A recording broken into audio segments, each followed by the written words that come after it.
Hello everyone, and peace of Christ to all of you. Look like we have some technical difficulty, and let us fix it. Please invite your friends, and we will have our Skype open, and Muslims will be welcome to call us and join us anytime they want. Let us see what is the problem. Why the sound was not coming. Okay, let us see.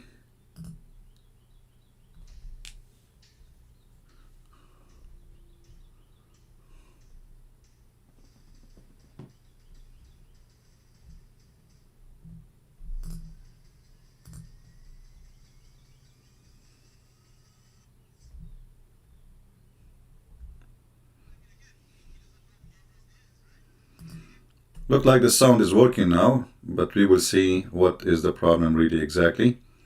Let us do it again and check it out. All right, let us try now. Come from an Abrahamic. Yeah, all right, now it's working. So we start from zero. Please invite your friends, and we are ready to go. Thank you very much.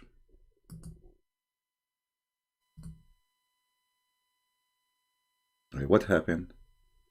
It was working a second ago.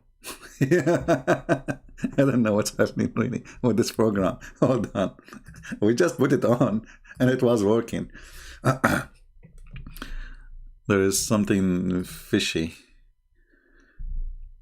Like, hello. We put it on. The second we click OK, then it goes. I'm not talking about my microphone, I'm talking about the background. So we want people, if they call you in Skype, so you can hear them. I'm not sure what's happening. Let me see. Give me a second, please.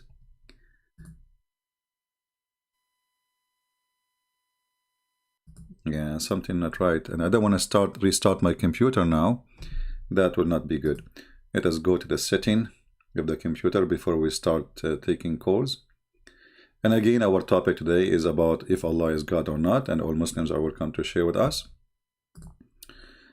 Let us see the input, the output, headphone. Okay. Let us try now. No. No sound. Oh, now it's working. Okay.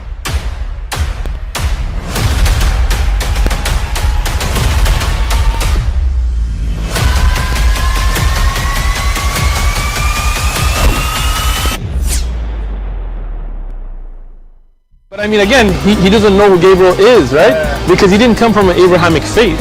The people of Mecca were pagan. Quran has mentioned if this book was from other than God, they would have found in it many contradictions. If a book is without contradictions, that has no bearing on whether it comes from God or not. I've had phone books that are inerrant, but I certainly don't think God gave them. That we believe without understanding. The brother asked a very important question, that most of the scholars say that listening to music, watching movies, and most of the television programs, they're haram. So how can we have fun? Let me tell you, brother, at the outset that having fun is permitted in Islam as long as the fun is halal fun.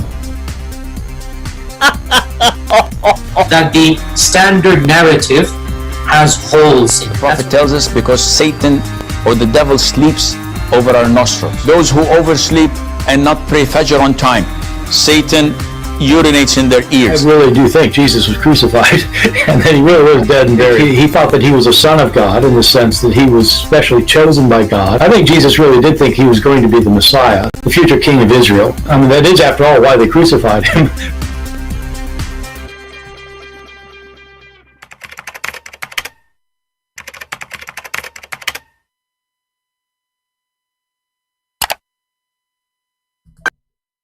All right.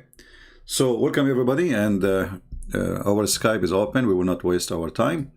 If there is any Muslim would like to prove to us that Islam is from the true God, and Mohammedans, they really have God anyway, which I doubt that any Muslim can prove to us, feel free to call us. Our Skype is open, and we will be happy to hear you. You know, I saw many comments made by Mohammedans in the chat, and the comment is kind of funny. Like one of them says, let me try to open some of them. And please, as a reminder, don't forget to subscribe to the other account, Arabian Prophet, because soon we will start going live there, not here, and we will put this account for asleep for some time. So you better subscribe for both of them if you want to be updated about where we go and to listen to us, if you care. Now, if you don't care, this is a different story anyway. So one of the comment was saying that there is let us see the first comment actually here. This is a Muhammadan. He is saying, hello, I have a question. Let us put it on the screen.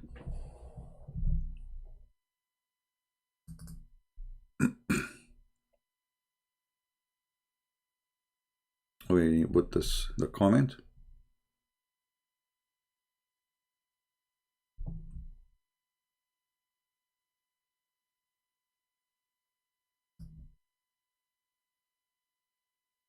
Hello, I have a question about Christianity.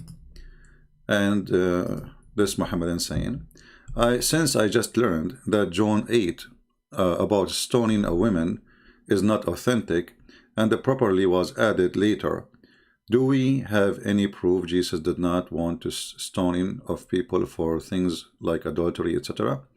My friend, when somebody says to you, since I learned from who? Some they might say to you,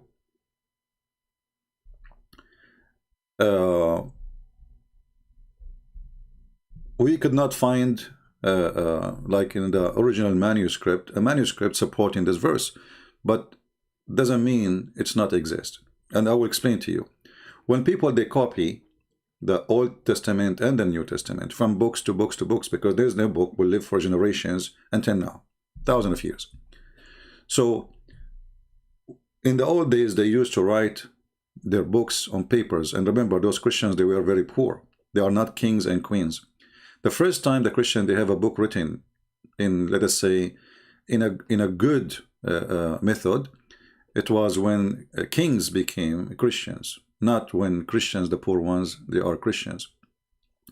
So what they copy is from what was in their hand at that time, and they put it in what, you know, like, let us say 300 years after, or whatever years. But why they want to keep the original? So what people, they say today, we did not find from the thousands of manuscript that verse, but doesn't mean that doesn't exist, because nobody even preserved them, and even hard even to preserve them, because they are made from papers. So this excuse of not finding the verse in manuscript, that is a funny false excuse, because who said that we have a book for the whole book is preserved from the old manuscript? We have manuscript, not a book. And the reason for that, why they want to keep it, like if now I copy my Bible, and I used to have it written by hand, and now today I have a printer, and the writing is so clear, easy to preserve, better papers, better preservation. Even I have a computer, so when I would have a book, I have a computer now. So books exist for a reason, and the reason is to carry on to generation. When those books or manuscript, there's no reason for them. There was no reason for them even to preserve it, because anyway, it's going not to be preserved for thousands of years. They are made from papers. If you live up, if you put a book made of, especially in the old papers, you know, the ink will disappear. If the papers stay, even the ink will go. So when they copy what from what they have in their hand. So if we have at that now what they copy from, that is a false excuse to say it doesn't exist. This is very silly and very stupid. Secondly, let us say for the sake of argument, all of John 8 does not exist. Nothing will change. And when you say it doesn't any proof that Jesus did not want to stone the women, well, did he stone any women? So people are silly, and I find them extremely silly, and they are low in IQ when they make such a claim.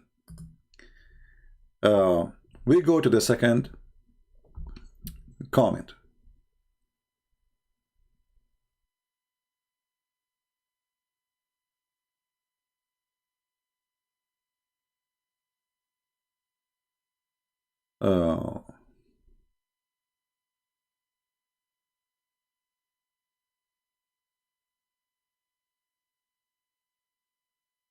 Let us see. A person, her name is Diana, she said, then why all Jewish rabbi call Muslims being from Ishmael? Because they are donkeys. Jewish rabbi or Christian rabbi, doesn't matter. Whoever says that Muslims are from Ishmael, he is a certified donkey. Until he fixes his donkeyship statement. Because even the Bible says that Ishmael, he is a son of Abraham, and his mother, she is an Egyptian, and then he went to Egypt, and then he did marry from Egyptian women. So imagine, you are a son of an Aramaic, your mother is Egyptian, you marry an Egyptian, you give a birth to a German. So if there is a rabbi, he says such a statement, that because he is just a stupid, he copy-pastes what he heard from before. Secondly, most of Muslims are not even Arab. Maybe 5% or 7% of the Muslims are Arab. And the word Arab doesn't mean anything about ethnic. Arab as a word means whoever live in the desert. So if you live in Arizona, you are an Arab. Arab is not an ethnic. This is why you see, when you see Arab, you will see they have different faces, different look. They don't look the same. How come? When we say Asian, Asian look the same. You go, you go to Korea, Korean look Korean. You go, and they have the same look as an ethnic. But you go to the Middle East, and those who call themselves Arab, nobody look the same. Have you ever heard of an Arab? He's blonde. Well, why is blonde? Why there's another Arab? He is black. It doesn't make sense. So I say to Diana, don't go by the fool. When the fool became a teacher, that is horrible. Let's see. I'm trying to find more comment. Okay, here we go.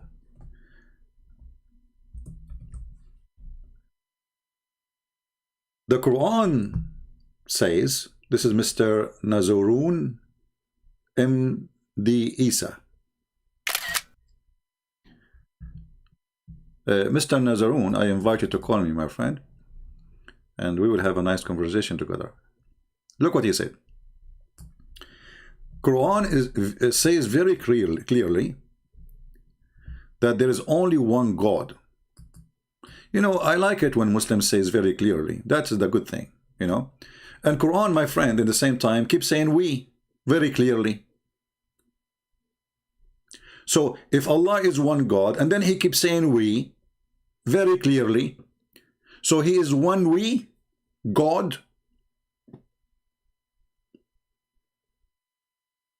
It's a question I give to every Muslim. Why in the world somebody he is one God, he keep calling himself we? Yesterday we saw some answers, the most funny one. They say to us that because Allah, he wanted to be majestic. But this is a stupid. If it's God, he want to be majestic by using we, but this is a fake we. So Allah, he have to fake it to look nicer?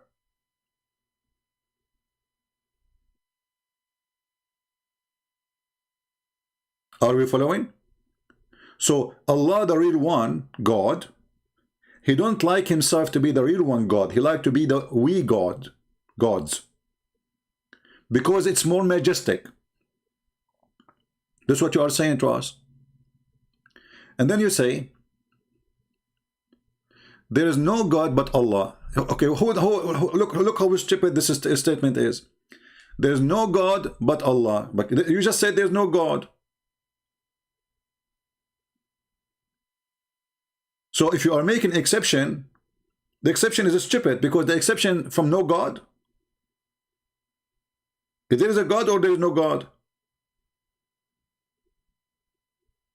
Same time, who is the one who says there's no God but Allah? Allah. So how he is Allah? He says there's no God but Allah. If he is Allah, shouldn't he say but I?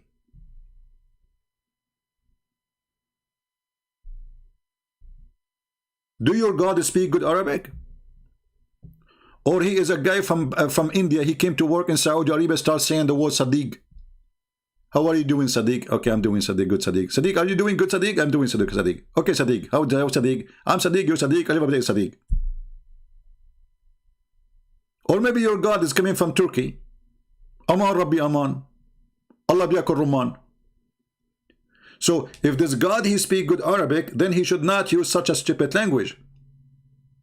Especially you just said that Allah very clearly, he say he's one. I mean, do you see how very clearly it is?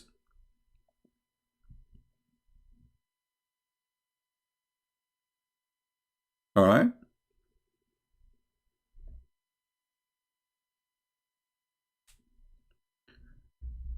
Do we have any Muhammadan would like to call me in Skype? My Skype is open, please feel free. Then we continue the topic. And my friend, don't tell me about other guy going live and he's talking to a Muslim. What I would do with them? First of all, apostate prophet, you know, he is a nice guy, but he's an atheist. And for us, you know, he don't count really as a person who want to teach people about God. He's an atheist. Secondly, everyone, he have his own way in argument. So if you like an argument of somebody, go listen to him. If you like to be here, stay here, and don't tell me there, you know, and there and here. I found that most of people who speak about Islam, they are good in making argument, but they are not good in debate. And that is telling me that they are very short in knowledge. Because you make a short video, make a good argument, but the second we start asking questions, you don't know what to say. We continue. Then he says, there is no God but Allah is a principle of Islam. Allah use we. Okay, here is the butter in the cheese of the sandwich. Why Allah he use we? Listen carefully. Now let us make it a line. Hold on.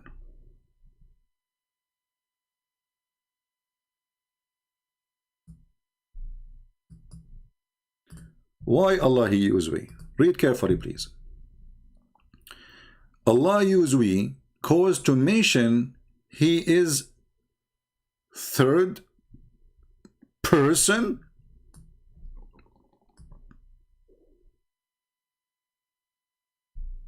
What? Allah use we cause to mention he is the third person.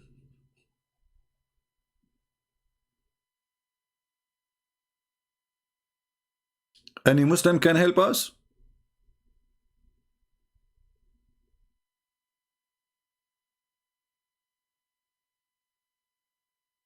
Do we have any Muslim? He have a comment. Allah he use we cause to mention he is the third person. So who is the other two in we? And look what he continues saying. Look at ayat 105. I don't know what he mean by 105. Maybe he mean chapter 105. I don't know. Talk to Muhammad about people.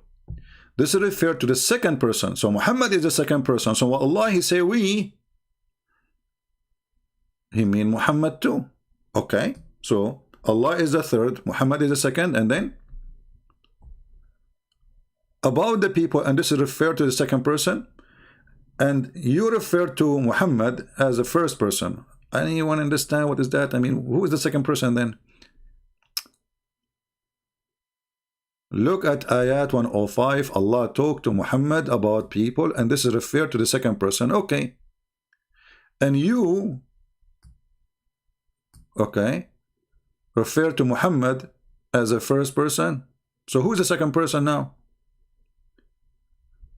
You know what? I need to extend the comment. Hold on. Let me go to the comment section again because it looks like there is more to read. It says read more. Let us copy the whole comment. Here, by the way, you notice how much confused those Mohammedans are. Extremely confused. They have no idea what they are saying. They are trying. It's like somebody. Do you remember the guy who called me with the duct tape? The guy who keep duct taping Allah and duct tape Muhammad? To the point, Muhammad, he have no mouth, he have no lips, he have no nose. Duct tape is all over the place. This is duct tape. So, to Muhammad about people, this is referred to Muhammad as a second person. So now we have Allah as a third person. Muhammad is a second, is as the first person. But here in the beginning he says the second person. The speaker says, and I, and sometimes says we, also use that our conversation, nothing is weird, proceed. My friend, your answer is the most weird proceeding answer ever. And then he said, my question, who is we and I in the divine of a Trinity? Can you answer me? I'm waiting for your answer. Okay. Well, Jesus said, me and the Father is one. So we believe in Christianity, we believe in unity. So there's one God. The one who saw me, he saw the Father. For I am in the Father, and the Father in me, and I and me and the Father is one. And when God, he say we Christian believe in Trinity. So here it's not a fake we, it's a real we. So when God, he says us, not we actually, us.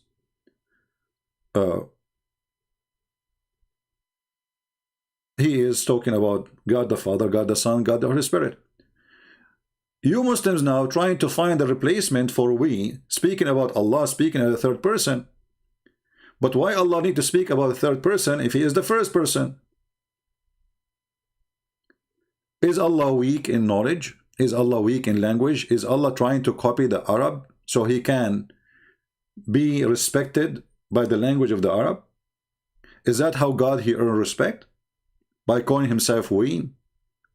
Because if what make God more respectful by saying we, that's mean it's not fit for Allah to be one.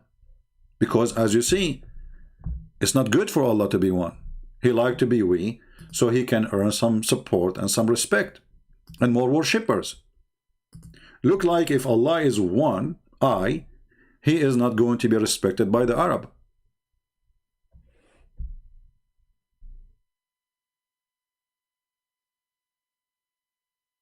For us, all of us, we knew that the Christians in the Old Testament and the Jews, they have God as Elohim. God, Elohim is not a word meaning God, it's a word meaning gods.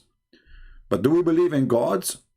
Gods, you know? We believe in God the Son, God the Father, God the Holy Spirit as one God. So for us, that will not be a problem. But for you, proving that Islam is a fiction and it's a collection of ideas and ideology, and Muhammad is so confused to make a God out of nothing.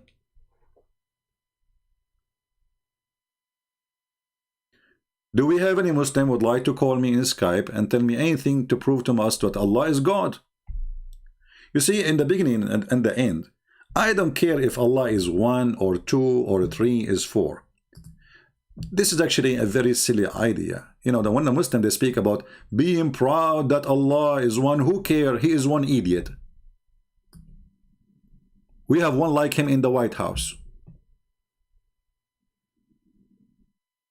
Your God Allah, the idiot, did not remember that he have a name. It's called Ar-Rahman until Muhammad became in the half of his mission. Suddenly Allah, he told Muhammad that my name is Ar-Rahman. So why Allah did not tell Muhammad my name is Ar-Rahman from the beginning? He forgot about it, and suddenly the name of Ar-Rahman appear everywhere. And then we open the Quran and we will find in the front of every chapter in the Quran, Bismillah ar-Rahman ar-Rahim. But your God did not tell Muhammad that his name is Ar-Rahman until Muhammad almost dead. Your God is the same as Joe Biden, he forget his names. And this is why the Arab, when Muhammad he starts saying, say Bismillah ar-Rahman ar-Rahim, they said to him, you know what? Look like Muhammad, he start worshipping other God. The only Rahman we know is Rahmanul Yamama, the one from the Yamama. He claimed to be a prophet and he claimed that he have the name of God. Muhammad, he heard that guy saying the word Rahman, he liked it, he put it in his book. And then Muhammad, to explain why he have it, If you read the verses in the Quran, you will die laughing. Let us go there. Do you like to die laughing or to stay alive? I don't want to die before Christmas. Come on. Let us go.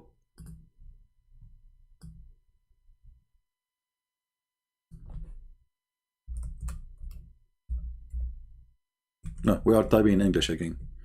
You guys, sometimes I type a long page and then I found myself I was typing with the wrong letters because I wasn't looking. Unbelievable.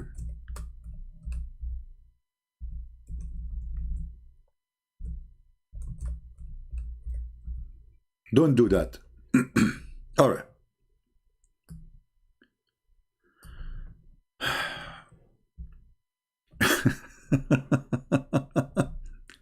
Chapter 17, verse number 110. Read with me and laugh. I want Muslims to explain to me how in the world this has happened. Say, call upon Allah or call upon Rahman by whatever name ye call upon him, for for him belong all the most beautiful names. Like, what the heck?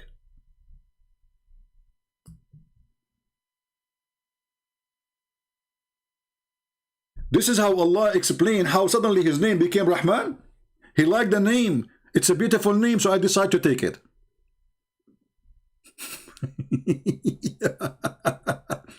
All a beautiful name belong to Allah. Hey, I see a woman there. Her name is Monica. Hey, Allah, do you like us to call you Monica?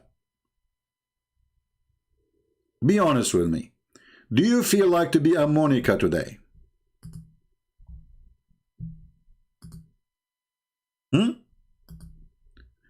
So how Muhammad, he have a new name of his God?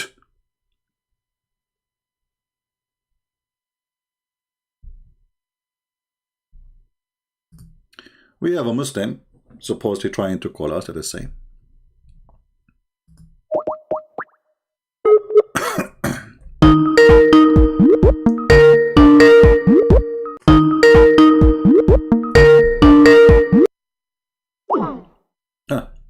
He want to refute me, but he is not available.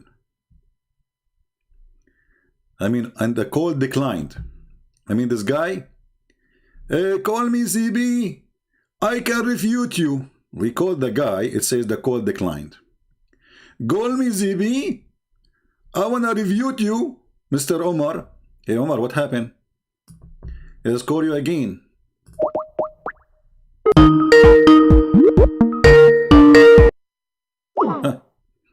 Omar is unbelievable and call decline. What a potato kid. Let me block you. Take care, Abdul. May Ar-Rahman bless your testicles because you have big ones. To the point you don't dare even to take a call from me.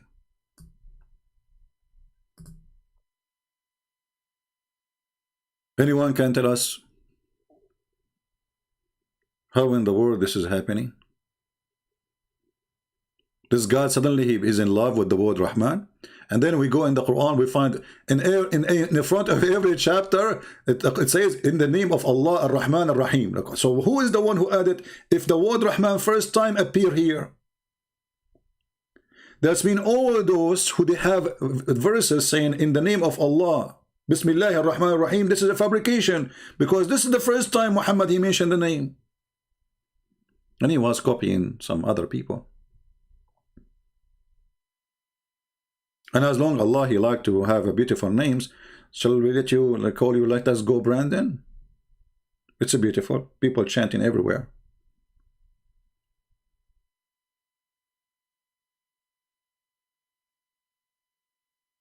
Do we have any brave Muslim? He can make Allah survive from drowning. Allah is under the water and there's too many holes. And the water is going inside him left and right. Who's going to call us and use duct tape to stop the leak?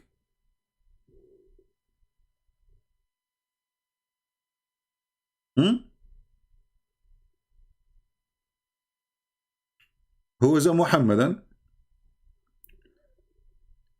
He is proud to be a Muslim.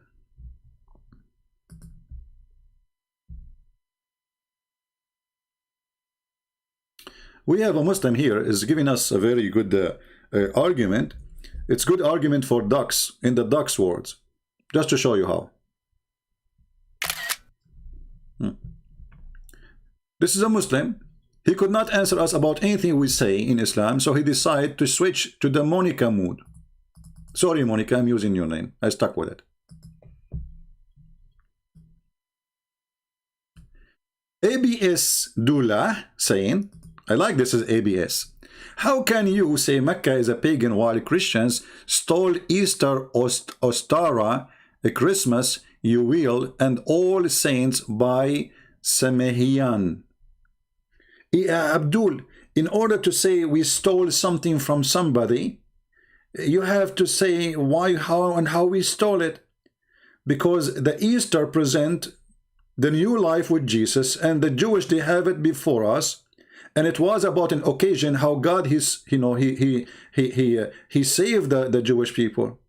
So when you say we stole it from somebody, and you mention to me stories have no connection whatsoever, proving to us that you are a stupid idiot. Secondly, the word Christmas. Do you see the name? It's called the Christ Mass. So this is a day of Christ. How in the world we steal with someone, his name is Yuli? Say hello to Yuli, by the way. Because in that day, we don't mention anything about Mr. Yuli. We mention only Jesus the Christ, our Lord. That he come to the earth to save us.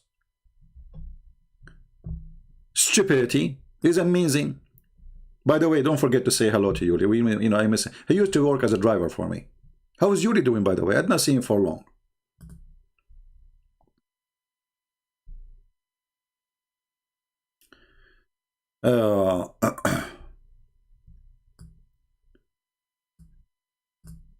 When we say the Easter, it's about for us being saved. The Jews, they celebrate about being saved too, but not saved from, let us say, to go to heaven, but about saved from killing, from torture, from slavery, from humiliation, from. So they celebrate the grace of God upon them. For us as a Christians, when we celebrate the Easter, we are celebrating the resurrection of Christ and how he overcome death by death, proving to us that we will do the same too. We are going to overcome death by death.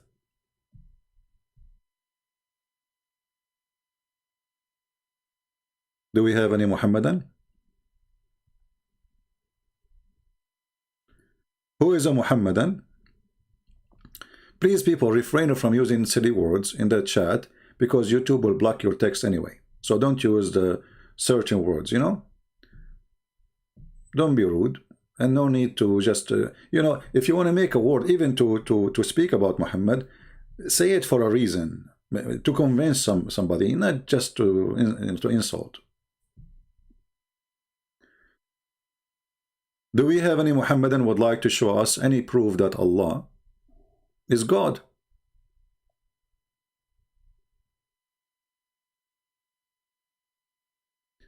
The verse in the front of us, by the way, Muhammad is copying the Old Testament, that the people of Israel, they will be gathered from around the world, and this is the promise of the Holy Land.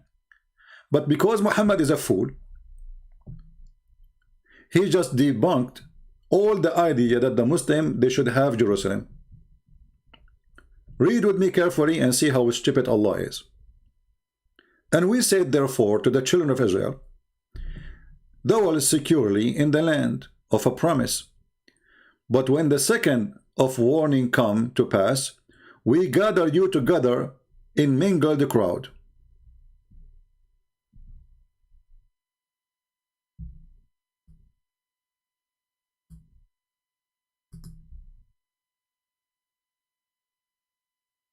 Right?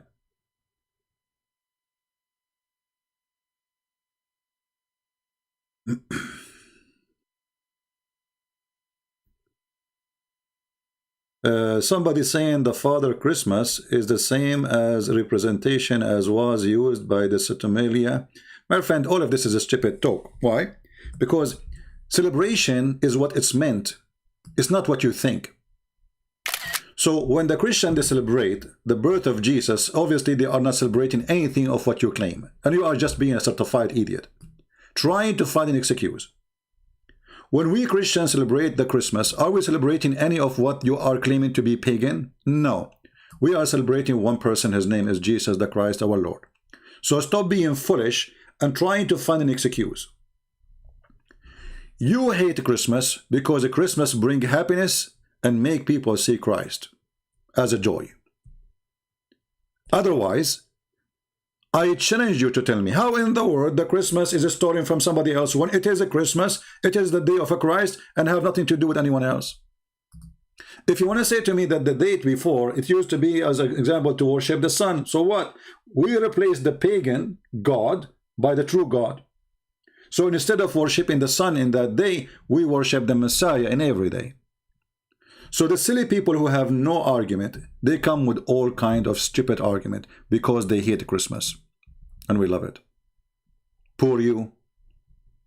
What do you do for Christmas? Be careful, it's a pagan day. I advise you to hide under the blanket. The pagans are coming. Tiki, tiki, tiki. Santa Claus is coming to your door. What you will do, Mr. Theodore?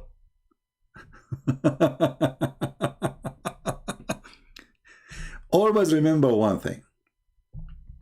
Let us say one day we were able to convert all the Muslims in Mecca. I pray for that. And then we decide to make the pagan Kaaba a church. Are you going to say to me that this is a pagan place? We will laugh at you. We will laugh at you and we will give you a title of a monkey who claimed to be a donkey. But in the appearance, he is just a mule and he is out of a fuel. So desperate, so silly, so stupid, so naive. Don't get married. Your wife, she will leave you, trust me. She will run with the turtle because a turtle is smarter than you and he's faster. Remember, a male turtle, unless she is lesbian. Do we have any Muhammadan want to say something to us? Anyone? Who is a Muhammadan from the Muhammadan religion who believe Allah is one, would like to talk to us about Allah the one God? There's no Muslims. Shall I call Zakir Naik? Taradam, taradam. Taradam, taradam. Taradam, taradam. Taradam, taradam. He's not answering, sorry guys. I mean, that will take forever. Taradam, taradam. Taradam. Like what? Hey, Zakir Naik, come on. There's another place. We are not going to spend the day making tararam, tararam. That's not nice. I mean, come on. Zakir Naik, say something. Something.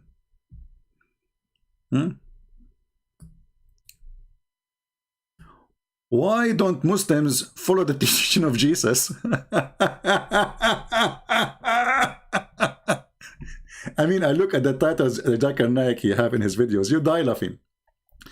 Why can a Muslim girl not marry non-Muslim boy? And Zakir Naik is going to tell you why. Dr. Zakir Naik debate with American atheist. Look, he's an American. Do you remember the guy who from Philippines? When we call him, the guy he was saying, who want to debate me? This guy from the Philippines. I forgot his name. I don't know.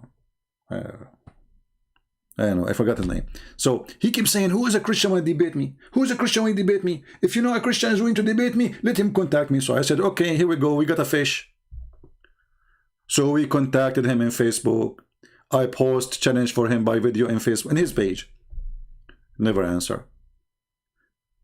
I made another video. Never answer. Then we decide to call him at home.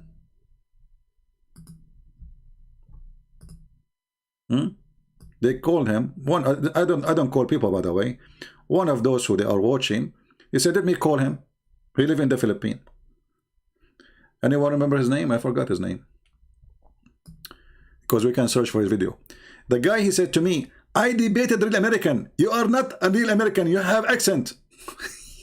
In the sun, yeah. In the sun.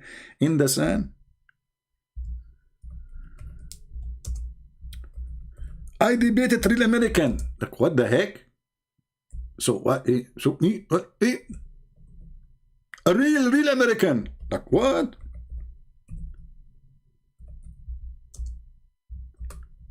Are you sure? I was like, you know, like, what the heck? He debated real American?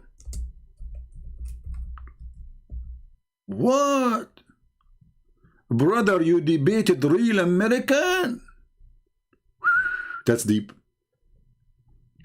That is truly deep.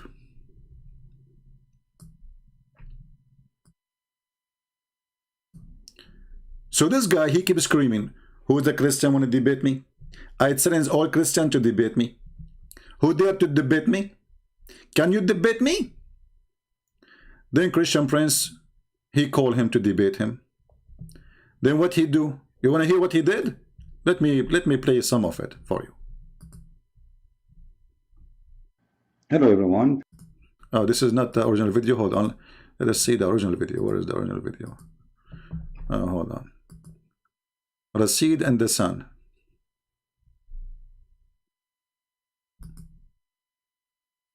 Show me your face. Why? Show me your face. Give me your name. Christian, Huh? you don't want to... See, you want to be known by people. That's why you want to debate me. And you accuse me of a lot of bad things. If you're a Christian... Guys, you want to debate me because you want to be known by people. We never heard of this guy before. And I am the one who need to be known by debating him. Show me your face. Show me your face. Like, what the heck? Why those people are obsessed with my face? Show me. You. What happened to the brave man who debated, want to debate, who is a Christian, want to debate me? The second he say Christian Prince in the field, he have poo-poo in his panty. If he's wearing one. Show me your face. Why? Show me your face. Give me your name. Christian, Huh? you don't want to... You want to be known by people. That's why you want to debate me. And you accuse me of a lot of bad things. If you're a Christian, if you... Accuse me of a lot of bad things. Will you keep saying to them, donate for me, donate for me, donate for me? I am debating the Christians, donate for me, donate for me. So obviously you are just a fraud. Because if you are collecting donation, claiming that you are the one who can refute the Christians, and when we come to you, you run away, obviously this is a scam. When the Muslims, they donate to you, at least do what you promised them to do. Debate the Christians. Here we go, we came to you. What do you do? Barbecue? You are Christian. If you're a good Christian, you will not be like this. You accuse me a lot of things. I accuse him to be decent.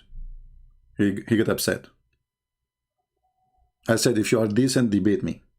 He got upset. Never say that to our sheikh. That is an insult. Because he's not. You know that he will not debate you anyway. So he's not decent. Why? I'm not doing this for money, my friend. How come you accuse me of everything? Nobody accusing you nothing. You want to debate? No, you accuse me. I read. Someone sent me your message. Why didn't you answer? Me a lot of things. Why didn't you answer? How can I, brother? How can I? So look. Look. I have debated an American here. You want to see it? I'm not. I debated a true American. A true American. Born American. Born American. Unlike you, you're not American. Because. Not like you, Christian Prince. You are not American. Muslims are not racist. They are not. I debated a true American. A true American. Who is here a Filipino? I love Filipino people. By the way, Filipino are the nicest people ever you can imagine. I love Filipino people. They have really a place in my heart. They are wonderful people. I mean, you can go to any country in the world, you will not find nice people as the Filipinos. When they talk to you, they speak with respect. You know, they are very polite. For sure, there's bad and good everywhere, right? But I can say like 90, maybe 97% of the Filipinos are amazing, wonderful people. I love them really from my heart.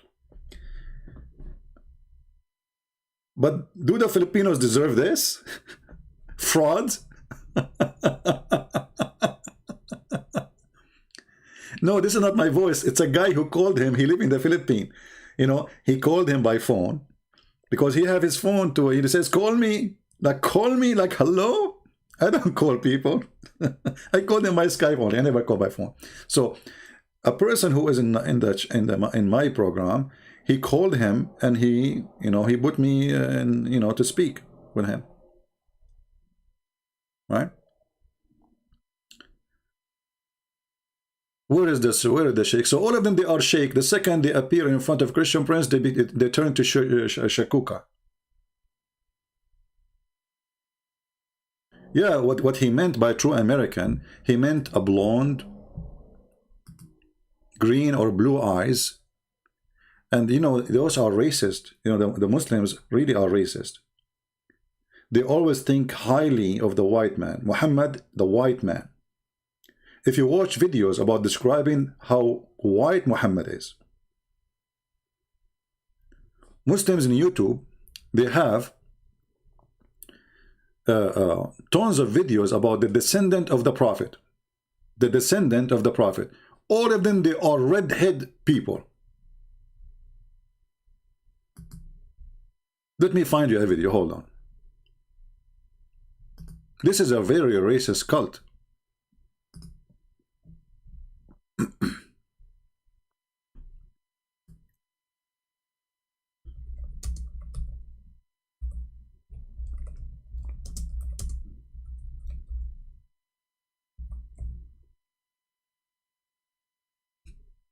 Guys, look at this. The descendant of a Prophet Muhammad. Take a look. Extreme red head white people. They are not only white, they are extreme white to the... Are you taking a shower with the Clorox? I mean, they are out of color, totally. Those are the descendants of Prophet Muhammad.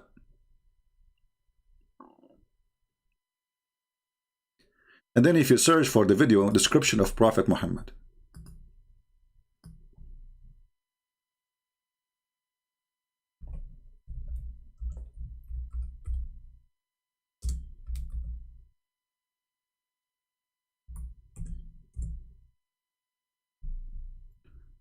brother, are you ready?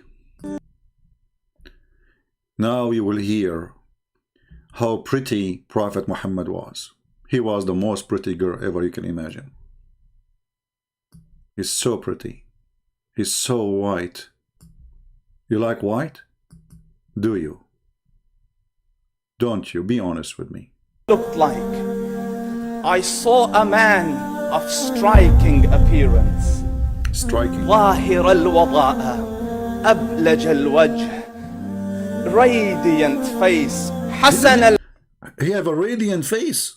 He's so white to the point he have a radiant face. Ablaj. Ablaj is so white. You see, they don't translate in English. He is so white to the point he is radiant. الخلق beautifully created. Oh boy. لم تعبه الثجلة. His belly wasn't protruding. I love the belly. Tell us about the belly of the Prophet. What happened to the belly? His belly wasn't protruding. Like what? لم تعبه الثجلة. His belly wasn't الثجلة. His belly wasn't protruding.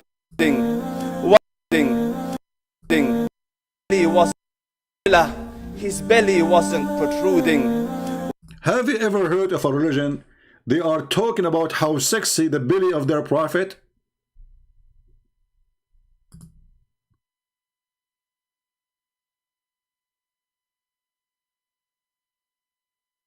Your Prophet belly was so beautiful. I'm really thinking to convert to Islam now. Is that your Prophet, the belly, the cable guy? his belly.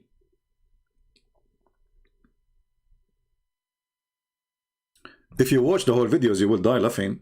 So I'm going to save you from dying many times. I will move a little bit to show you how things get even so hot.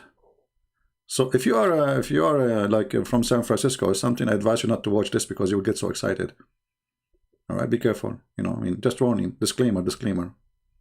And then the Prophet Muhammad. What happened when Prophet Muhammad, the white man, appeared at night? Do you know what happened? You will not believe it. Rasulullah. Anas ibn Malik says, he says, I came out one night, I came out one night, it was the full moon night. Yeah. Look, the guy, he is so emotional, he cannot even continue talking. Because now he's talking about how sexy Muhammad is. Did you notice how, like, I don't know what to say. Look at this movement, look at this movement. No, do it again. Do it again, please. Oh, please don't stop. No, the word is not coming. Like, squeeze it, man. And the background, the music is hilarious. Please don't stop. No way. This is what happened just to tell the story. Like, he's out of words. He opened his mouth, but the word is not coming. Unbelievable. Alhamdulillah. Do you think it's going to come today or next year? Please, can you try again? Okay, look at me. Look at me. Hold on. Look at me. Focus. Focus. It's coming. It is. Okay. No. Just look here. Okay, look. Okay, now. Look at my finger. Not the middle finger. No. Here. Okay, now you go. You can make it. And I looked. Finally, Alhamdulillah, finally, he was able to say, I looked. It took me a surgery.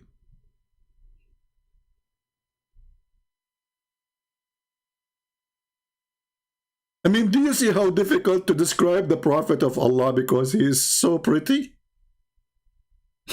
I look at the... and now he will cry. Not only he like, look, he opened his mouth now, he will start like, it's so emotional. I looked at the moon, and in the desert, understand, the moon is an awesome sight. It is smooth.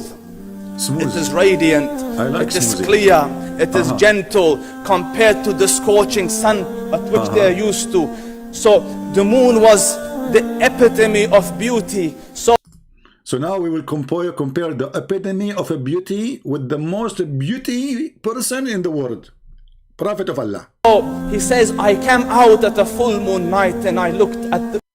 Look, hold on. We have to stop here. Guys, we have to take a break.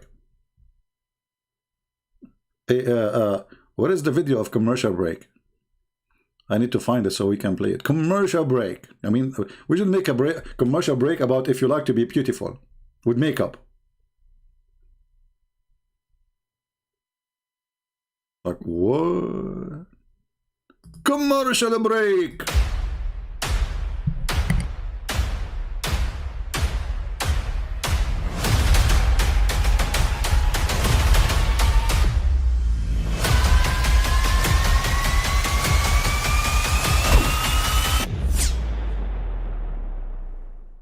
But I mean, again, he doesn't know who Gabriel is, right? Because he didn't come from an Abrahamic faith. The people of Mecca were pagan. Qur'an is mentioned, if this book was from other than God, they would have found in it many contradictions. If a book is without contradictions, that has no bearing on whether it comes from God or not. I've had phone books that are inerrant, but I certainly don't think God gave them. That we believe without understanding. The brother asked a very important question, that most of the scholars say that listening to music, watching movies, and most of the television programs, they're haram. So how can we have fun? Let me tell you, brother, at the outset that having fun is permitted in Islam as long as the fun is halal fun. Exactly, brother. Halal fun. How we can have halal fun? By looking at the moon and looking at the Prophet. Looking at the moon and looking at the Prophet. He says, I came out at a full moon night and I looked at the moon and I saw it, beautiful, handsome. So I said, let me go see if the moon is more handsome or my Prophet is more handsome. Let me see if that is more beautiful or the Prophet is more beautiful. So I went and I saw him standing afar. So I looked at his face and I looked at the moon. I saw him standing afar. So I looked at his face and I looked at the moon and I looked at his face. So I looked at his face and I looked at the moon and I looked at his face and I looked at the moon and I looked at his face and I looked at the moon. So I looked at his face and I looked at the moon and I looked at his face and I looked at the moon. So I looked at his face and I looked at the moon and I looked at... Question, please. Why he looked at his face, not at his ass? I mean, obviously the one who is making description, he liked men. So it doesn't make sense that he is focusing in the face only. Are you hiding some information from us? The guy, he is walking in the middle of the night and the moon is there and Muhammad is there. So I look at the moon, I look at his face, I look at his moon, I look at the face, I look at the moon, I look at the face. And I looked at the moon and I looked at his face and I...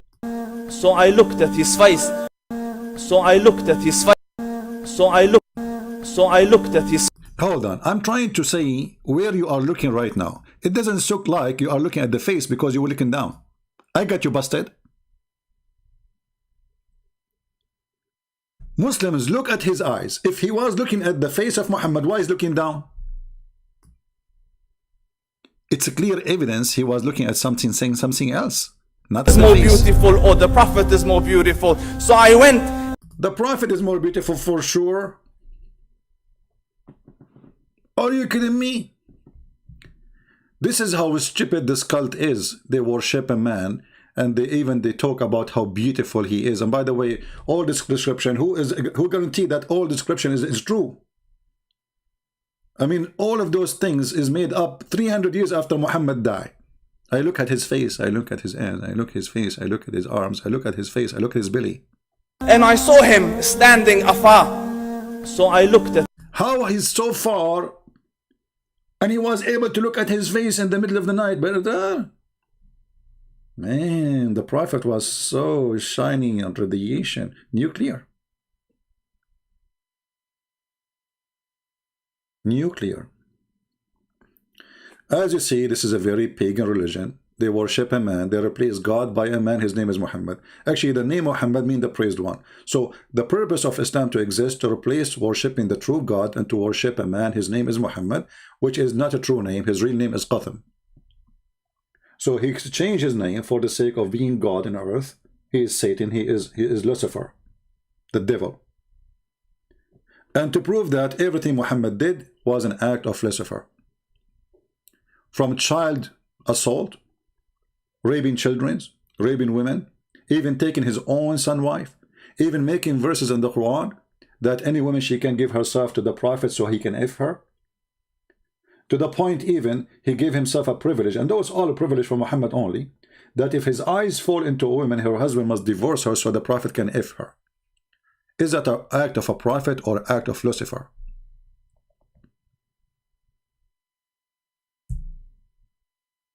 Somebody saying here, do you think that Muhammad was LED face? I think so. I think was very strong LED, to be honest with you. A lot of lemon, a lot of lemon stuff, you know, whatever they say. Do we have any Muhammadan? He have any idea why he is worshipping Islam?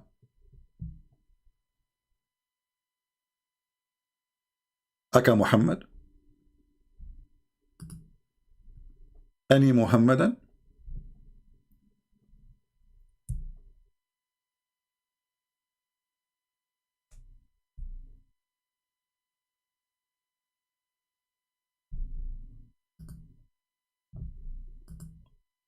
Any half one?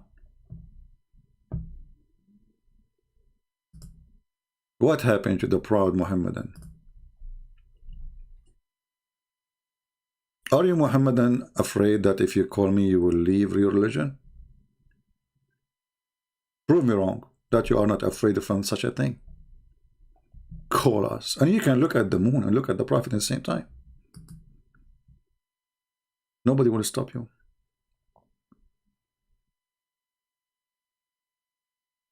Bani Muhammadan, Mayday, Mayday, Mayday.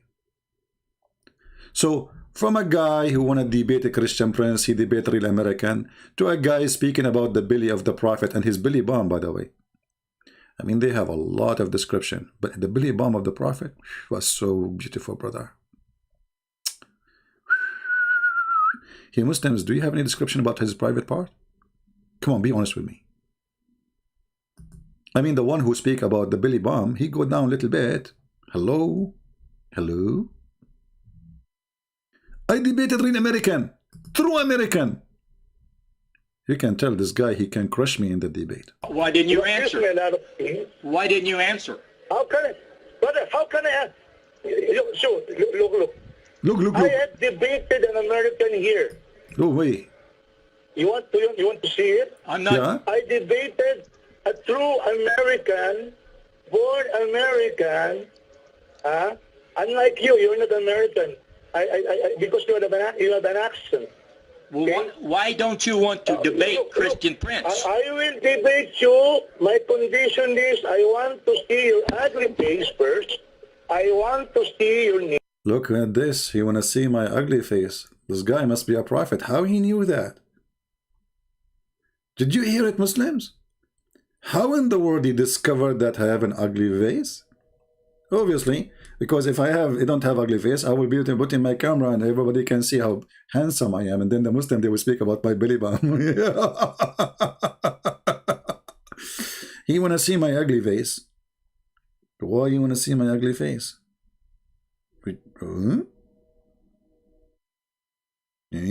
Sound fishy for me. Are you going to debate me or you want to see my ugly face? Okay, tell us more. I want to know your name. We will arrange everything. I debated there are at least 3 times I have experience in Paltok. Okay? Okay. But we are speaking to you in the phone. What Paltok? I mean, we call you in the phone. Here we go. This is start. So what those potatoes, Abdul, they start now debating about how to debate, but they will not debate. And they refuse at the end to debate anyway. We are calling him by phone. It's not a Paltok no more. So they will not do it. Who is here a Filipino? If you are a Filipino and you are listening, you can call all your sheikhs in the Philippines, tell them shame on you not to debate Christian prince. Just to show you how silly this religion is. Those people, they are only willing to debate a Christian who knows nothing about Islam. Only. Because they want to attack you, so you cannot respond by exposing them from their own cult. This is why what we do here is extremely important, to educate the Christians about how to crush, not to debate. We don't debate, we crush Islam. And the proof, here we go. I have my Skype open. Where are they? When you will start the Bible channel, we will see. You see, because I found that here I'm needed more than just a Bible channel, you know what I mean? There's many people that teach the Bible, and I'm not going to add too much, you know what I mean? But there's not too many people that can do what I do when it's come to Muhammad.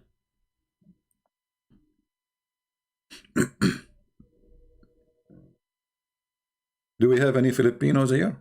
If you are a Filipino, call the sheikhs in the Philippines and tell them, you know what? I have an offer for the sheikh in the Philippines. If you call me and you win, I will give you 10 balut. Once I was in the beach in the Philippines, and there was a guy behind me standing in the middle of the beach. There's nobody there. It's only me. And he was standing here bicycle. He says, balut, balut. Like I said, what the heck? And I look, there's nobody there. I mean, why he's screaming to this guy? I thought there's a guy, his name is Balut.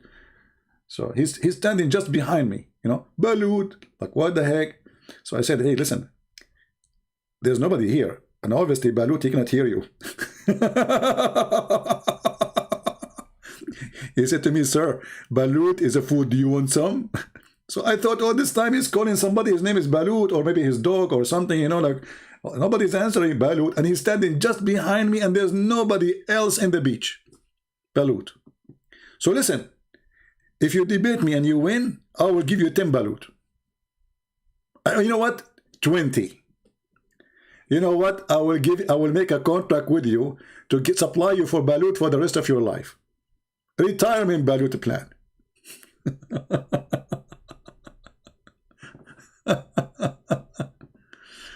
Oh boy. Do we have any Abdul? Anyone?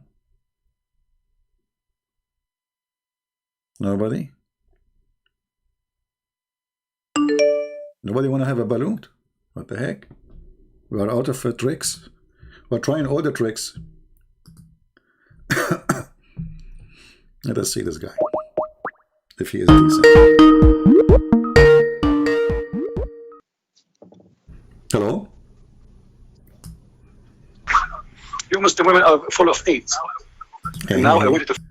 Hey Abdul, see, when you Muslim, you say to us that we Christian full of AIDS, I respond to you. And the truth is that number one, sex tourists in the world are Muslims who go to Thailand, who go to everywhere for the sake of sex.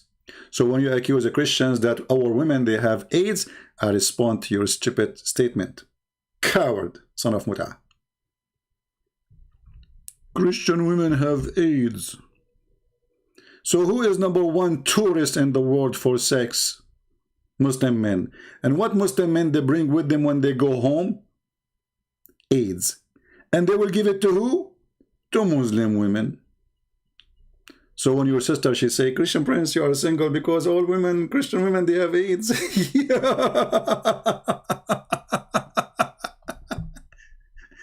Reality check, my friend. It hurt. Do we have any brave Abdul? He dared to call me. You have AIDS. Muhammad have AIDS. Sex tourist.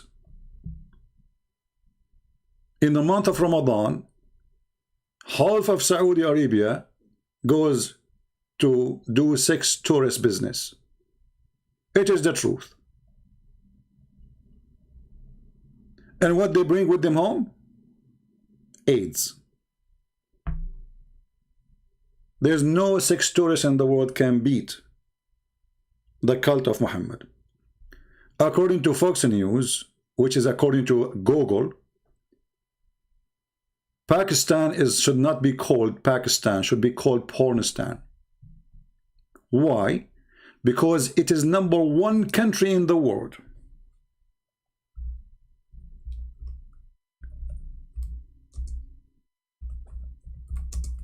Who search for sex with donkeys, children rape.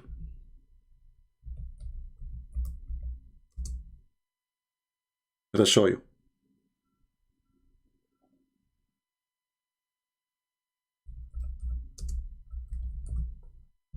It's true. This is how much obsessed with sex you are.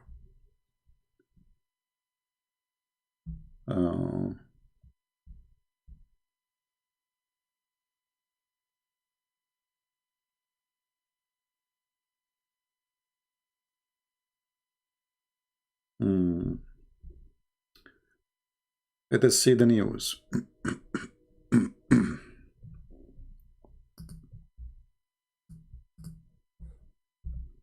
You brought this to yourself. Pakistan porn search top 1 Google.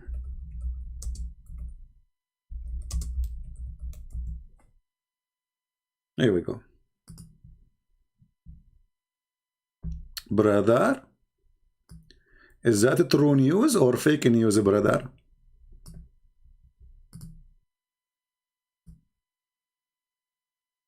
So what if we send those Abduls who they are searching, number one people in the world who search for sex with goats? What if we send them to a country have a freedom? What they would do? Read. Number one nation in sexy web search, call it Pornistan. Call it what? porn stan. And what porn stan will bring? AIDS stan.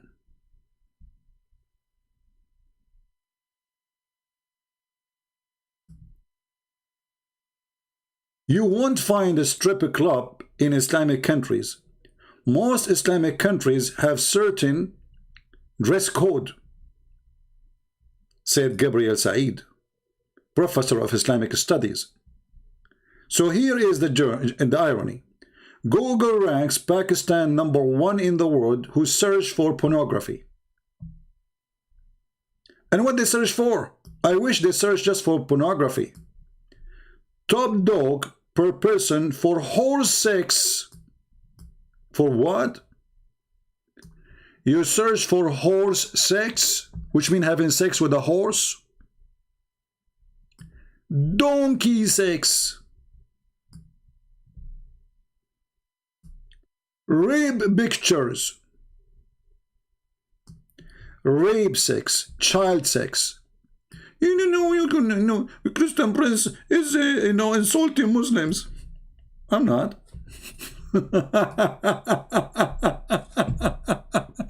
So, did Islam make you a better person? Or you became a sex addict and you go to other countries just to have sex and bring AIDS with you?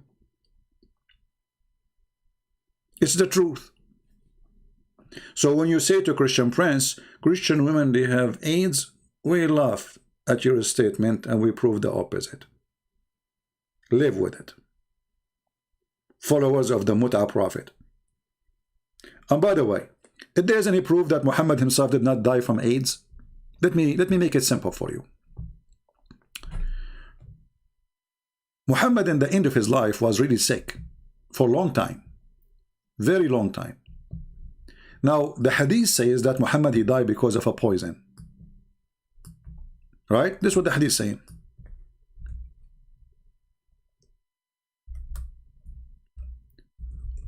But there's other hadith proving that Muhammad, he never slept with any woman. She is not infected maybe by him. How we can prove that? Read carefully. Let us find the hadith.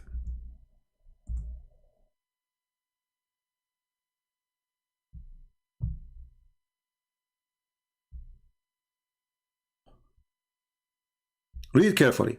This is Muhammad describing the water of the women in their vagina of all the women he slept with, saying the following: the water of the man is white and thick, and the women water is thin and yellow. Now I want the Muslims to go check and tell me why the women Muhammad he is sleeping with, all of them, they have a yellow water. What is that exactly? That happens only if you have a sexual disease. Prove me wrong.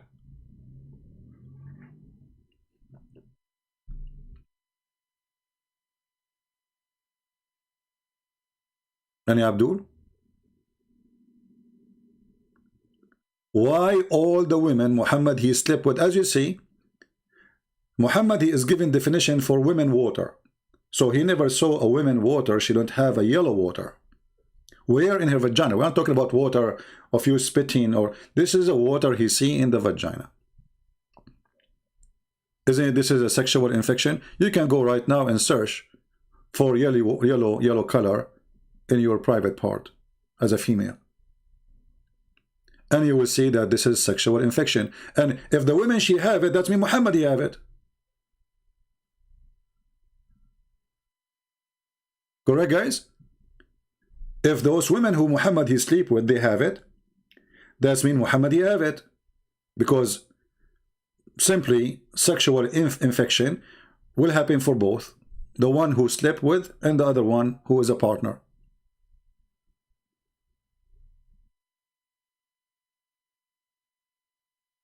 Any Muhammadan?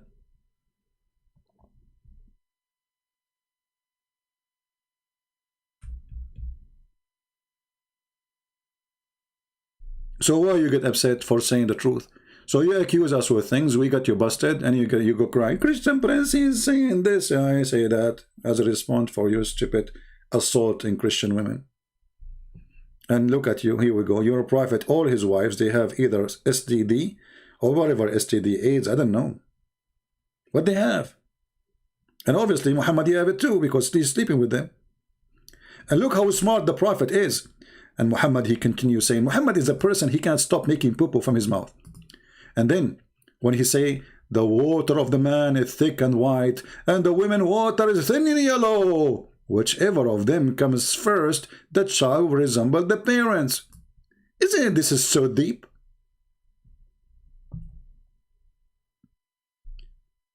The one who comes first,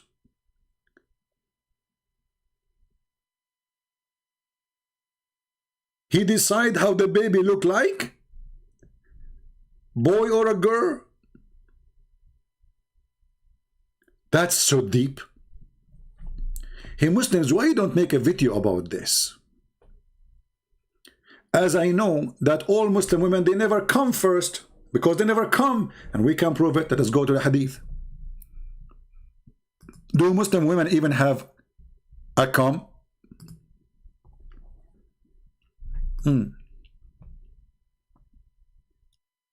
Read with me and laugh.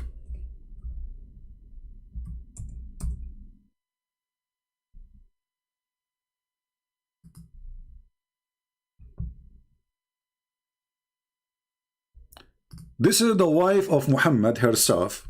She was shocked when Muhammad, he said to a woman, and obviously this woman, she is a whore. I mean, what kind of a woman, she come to your door and she tell you, should I wash my vagina?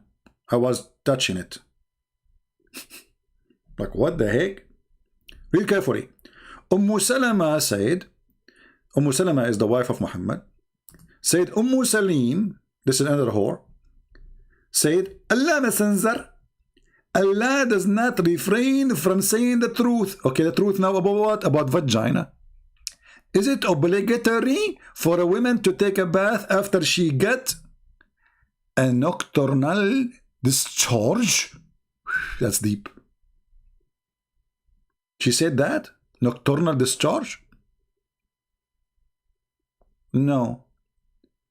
In Arabic it says ihtalamat, which means she was touching herself and she have orgasm, dreaming of somebody, not necessarily sleeping. Nocturnal discharge. How does nocturnal discharge? Here in Arabic it says ihtalamat. Ihtalamat mean you think of someone that you are having sex with that one, and then you will have orgasm as a result of, you know, I mean, you know the thing. You can ask Joe Biden, he can give you more details, you know. And then Salama, the wife of Muhammad, she smiled and said, like, what the heck? Does the women get discharged?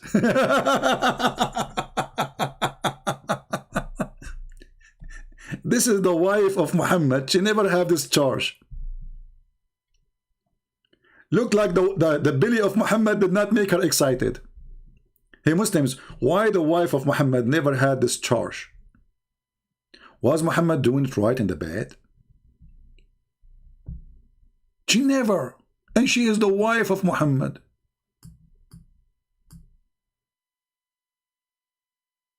So compare. Muhammad, he is a fool.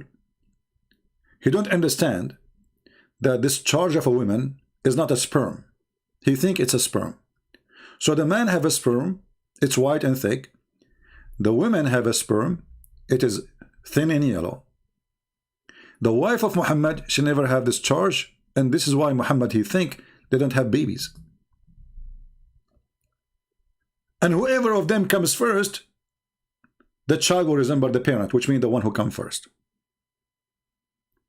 And this is the prophet who Muslims, they worship as a prophet of God. Who told them this information? Allah.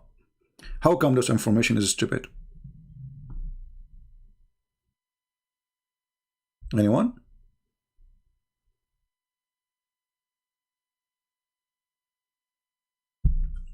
Any Abdul? By the way, I was worried that if I get married ever, then I will have a son and he will look like me. That's horrible. You know, I mean, my son will hate me, to be for sure. So now I will use the advice of a prophet of Allah. I will never come first.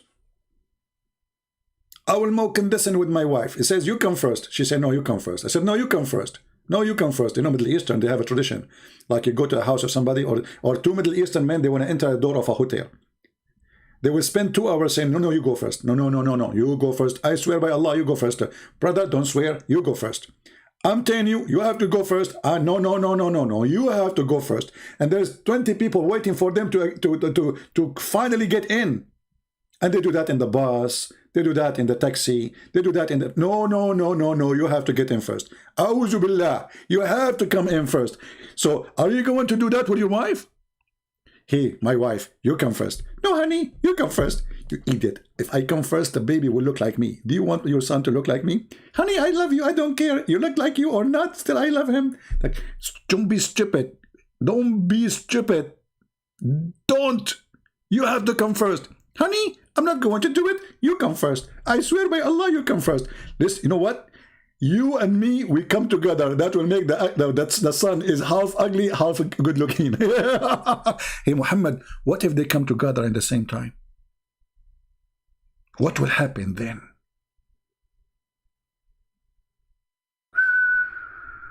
That's deep. Come together.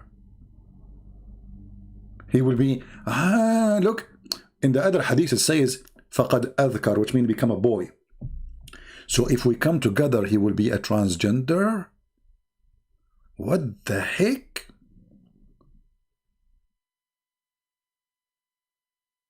Like he's half girl, half female?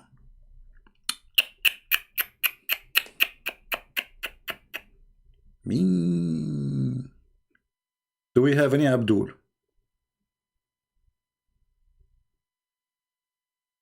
Anyone?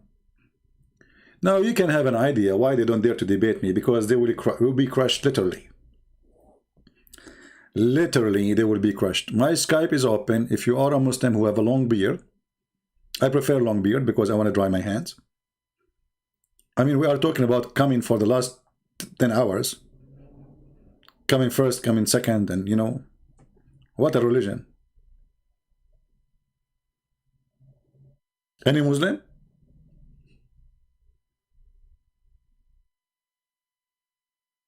We have a Muslim, his name is Mahfouz. How are you, my friend Mahfouz? Do you like to call me, my friend? Anyone? Who's a Muslim who like to call us? Anyone?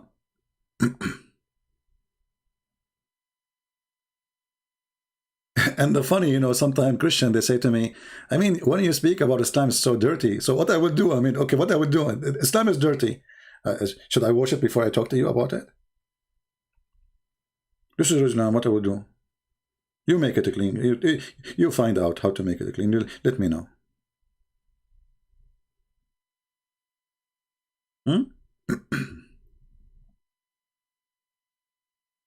Do we have any Muhammadan would like to call me? And I'm not going to ask you a question. You call me and tell me what you think about Islam. Anything you want. Forget about what you see on the screen. It's very dirty, man.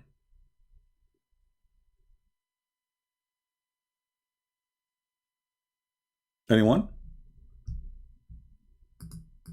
Who is here for the first time? If you are here for the first time, I warn you. You will become addicted. You will come always here. Oh, hold on. You will come here, not the come we are talking about here in the website. No, you will come as like, let us fix it, okay? You will come here. I don't want now the Muslim to say, oh, if this is the case, because then the Muslim, they will come. If this is what they think no, Muslims, I did not mean that. I said you, let me type it for you. Oh, I'm typing in Arabic again. Unbelievable. You will come here again and again. Okay? Come. C-U-O-M-E. Unbelievable. You cannot speak freely these days. I mean, people have dirty mind, whatever you say. Unbelievable. I hate you all.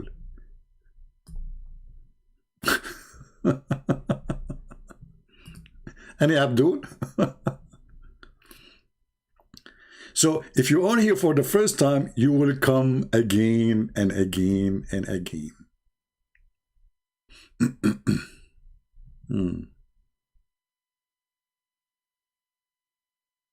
Any Abdul?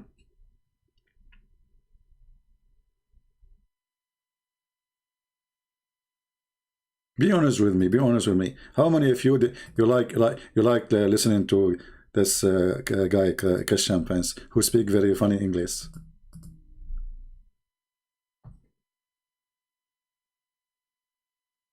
Any Muslim? Okay, let us go to the Quran then. As long as there's no Muslims to to talk to us. Yesterday we spoke about Mr. We, he. So Allah always in the Quran, He keeps saying we. But Allah is not we. Allah is He. But if Allah is He, so who is Allah? I mean, if I keep saying it is He, who is the one who's talking then?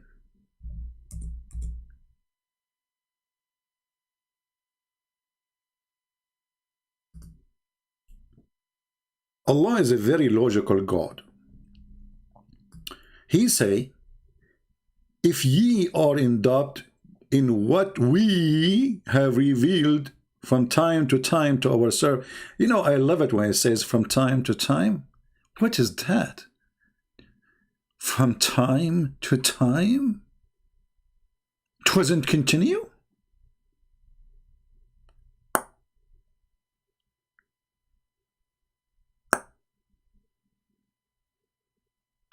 Sorry, this is the faucet, by the way, dropping from time to time. Allah revealed to Muhammad from time to time. And look at the challenge. If you are in doubt in what we, Allah is again we, revealed from time to time to our servant, which means Muhammad, then, okay, produce surah like it, okay? Can you produce surah like it? Can you? Hold on. Isn't it this is the chapter of the cow chapter? Yes. Isn't it in this chapter everybody is talking? Yes. Isn't it in this chapter it says that when Allah He said to the angels, I'm going to create somebody to inherit the earth, they said, will you create someone with doom achievement? So how you say, can you create something like this? And here we go, the angels are making Quran. Last time we asked a Muslim, we says to him about the chapter of the ants. Who is speaking here? He said the ants. Said, so how Allah, He says, can you make Quran like the Quran if the ant is making Quran? He said, Allah is quoting the ants. Allah is quoting who? The ants. The God who caught the ants. He must be so wise.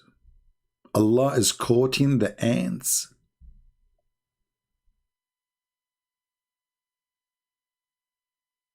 So the ant is making Quran. It turned to be that even ants can make Quran. And a chicken can make Quran. And Solomon is making Quran, because all this conversation is conversation between Mr. Solomon and Mrs. Ant. Not aunties, ant, the insect ant. Like, hello. This is the chapter name, is the chapter of the ant. But those people in the world today, they do not know what ants, because they live in apartments. They don't have ants. Let us try to explain to them with pictures. Okay? So we will try to show them how ants look like for real, for first time ever in their life. Because this is what happened to Solomon. He never saw an ant until he arrived to the valley of the ants. Because at that time, brother, ants, they live only in the valley of the ants. They have independent state of ants. Oh boy.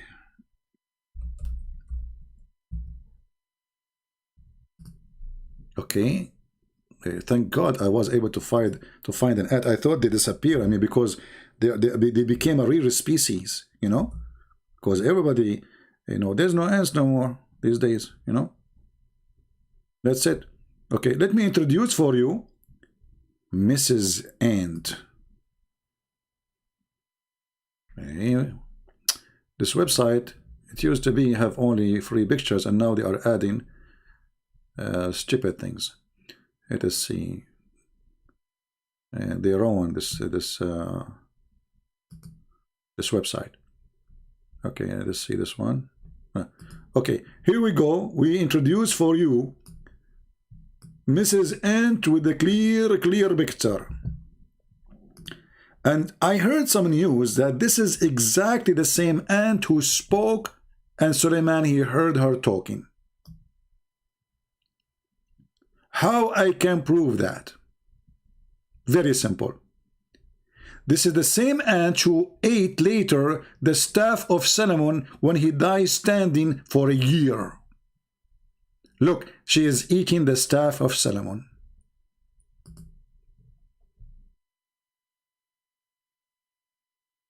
Do you remember the verse in the Quran? Who remember which verse? Which verse? Where in the Quran it says that Solomon, he died standing, and he was standing almost for a year, as the interpretation says, and then the ants, the termite, they ate the staff of Moses. You will hack my web camera. Good for you, Mr. Mahfouz, because what will happen, you will die after you saw how I look like, Mahfouz. That's deep. Guys, Mahfouz is he's going to hack my web camera, and he will expose it to people of Iraq. Mahfouz, potato, I don't even have a web camera in my computer, you stupid donkey. I mean, how you can do that? Oh, you must be a prophet of Allah.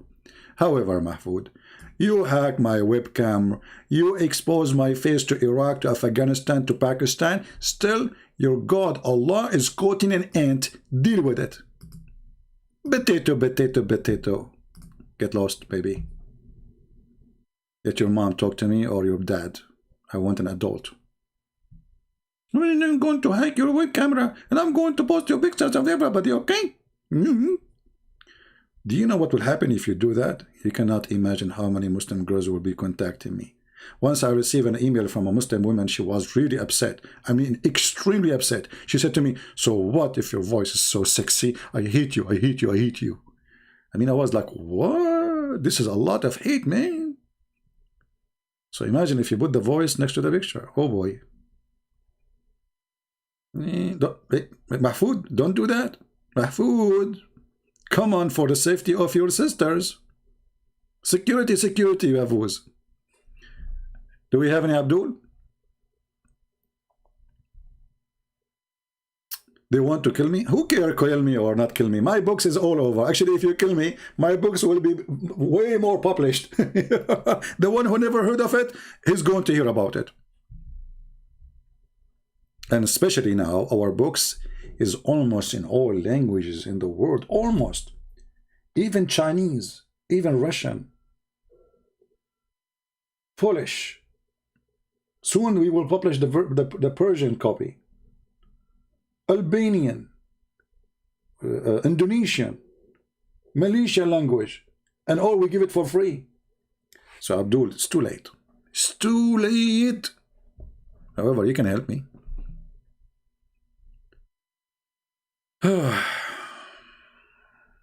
Do we have any Abdul?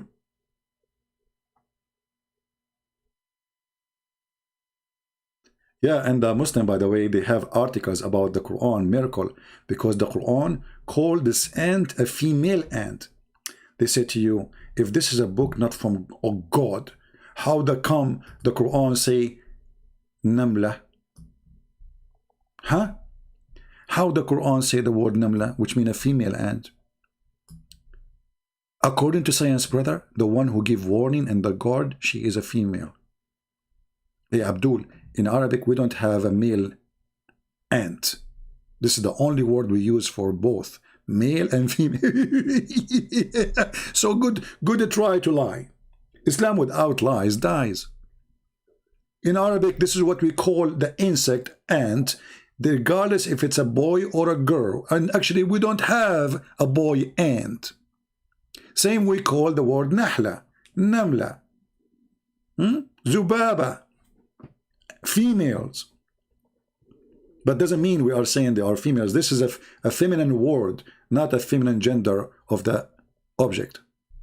Stupidity is amazing. Do we have any Abdul? And by the way, as long as it's a female ant, don't you think it's haram for Suleiman to listen to a female ant?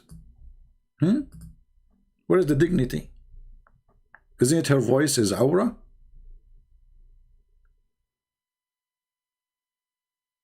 And then Suleiman, he heard the speech of the ant, but according to science, ants don't talk.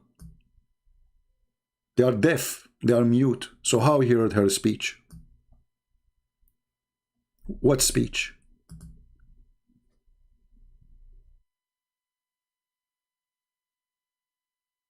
Yeah, this is one of the children of Abu Dhar, yeah. Oh, hold on. You know, the Muslim, they have other miracle in the fabrication of science. The Quran says the word dharra. The Muslim, they say, isn't it today they use the word dharra in Arabic to describe nuclear? That's deep. Brother, that's so deep. So they say the Quran saying that this is about atom and nuke.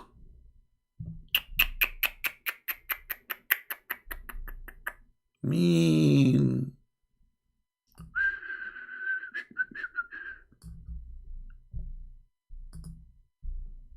We found nukes in the Quran.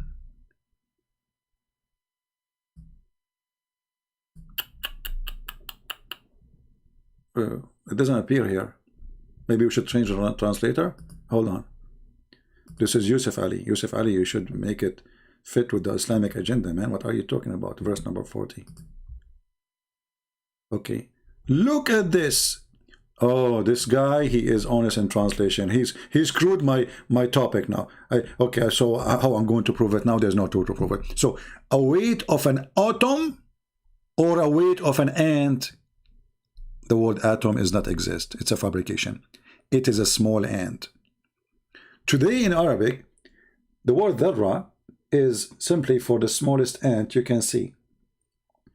Like, let us say the baby ants, you know, the small one when they are like just babies. So this is what dharra mean. This is why there's a guy, his name is Abu Dhar.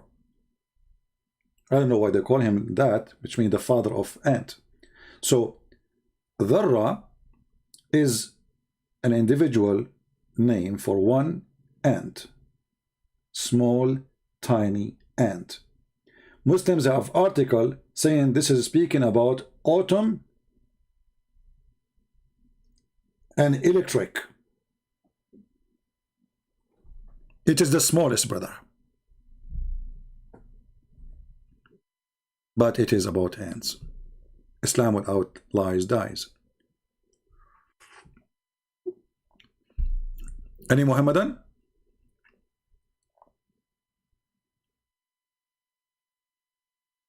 Anyone?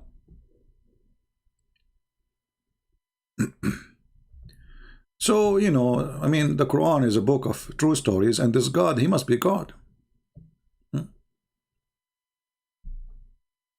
Who is holding the sky from falling down on you? Allah. Who is holding the birds from falling down on us? Allah. Hey Muslims, why the birds are in the sky? Who is holding them?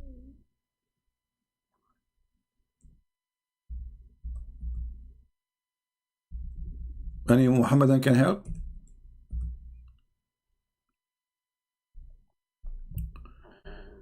If you go here,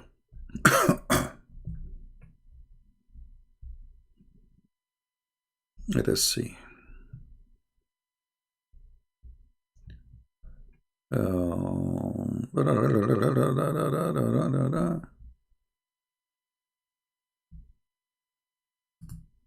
Look at this verse, how deep it is.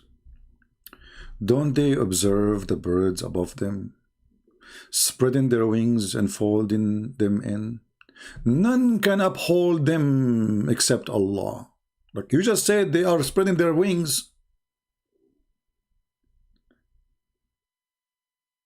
How they are spreading their wings and they are folding them, and you claim that you are the one who is holding them from falling down on us? Any Muhammadan? Someone saying, can you Zakir Naik impression? First of all, I don't do Zakir Naik impression. It is true Zakir Naik. He is next to me. Christian Prince, tell that guy that I am not a fake guy. I am the real Christian. Zakir Naik, you just said you are the real Christian Prince. You should say the opposite. You should say, I am the real Zakir Naik, and this guy next to me is Christian Prince. Exactly. So, Christian Prince, I am the true Zakir Naik, and I can prove it to you. Hey, Zakir Naik, how you can prove that? I'm going to open the camera, and I'm going to throw you my belly bomb. Hey, you belly bomb? Hey, don't go there, man. You open the camera. First, you have to buy one. I don't have one. Secondly, you have to show your face, not your belly bomb. Zakir Naik, don't do what the Prophet used to do. Christian Prince, we Muslims, we have special fingerprints, and it is in our belly bomb. Like, what the heck? Your fingerprint is in your belly bomb? How in the hell had that happen? Christian Prince, Allah said, Allah, I'm going to get you together. Like, what the heck? What does that mean? I have no idea what you just said. I give him I go. Like, what? I get to go. So you are telling me, come on, this is the true Zakir Naik. Imagine the Muslims, they make videos saying, brothers and sisters, the one who is calling Christian Prince, this is not the true Zakir Naik. And can you imagine how smart those who they are trying to get me busted? They are warning the Muslims. This is not the true Zakir Naik. The one who is calling him is not true Zakir Naik. He sounds like Zakir Naik, but he's not. Unbelievable. Hey Mahfoud, why you don't call me in Skype so you can hack my camera and at the same time talk to me? I will have an offer for you. You call me, you hack my camera during the time I'm talking to you. What say you?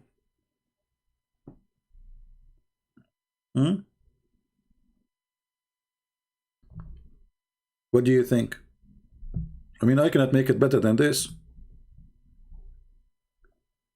And yeah, after you hack my camera and you see me, you will jump from the top of the high mountain. You wish you never saw that face. Again, you know, you go to sleep, you know, and the face of Christian Prince will appear to you. What if I put my camera in my belly bomb so you Muslims can write a book about it? Like you make a book about your Prophet belly bomb.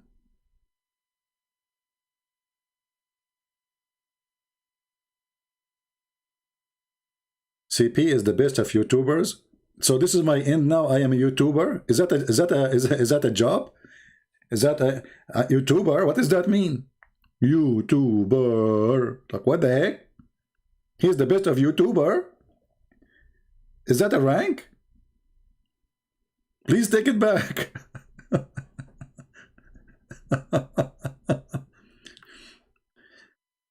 We have a big man saying, hey big man, why you don't call me? You always make comment here, but you don't call. Why you don't call, big man? Be honest. Allah is a real God. Christian in Arabic, they pray to Allah. Hey Abdul, Christians, the Arabic Christians, they've been forced to use that word after ISIS occupying them for the last 1400 years. This is why before that, we don't see that word exist anymore. However, if you ask the Arabic Christian why you use that word, they say, you know, we mean God, the Messiah. Okay, so is your God Allah the Messiah?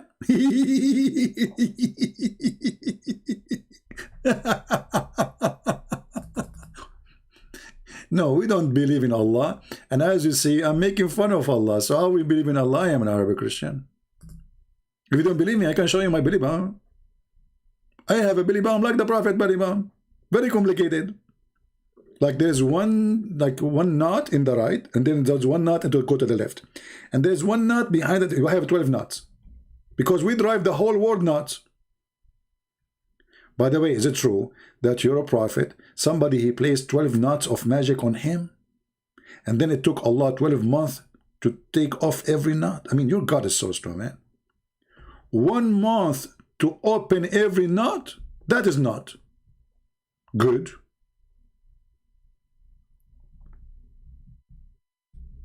Any Abdul?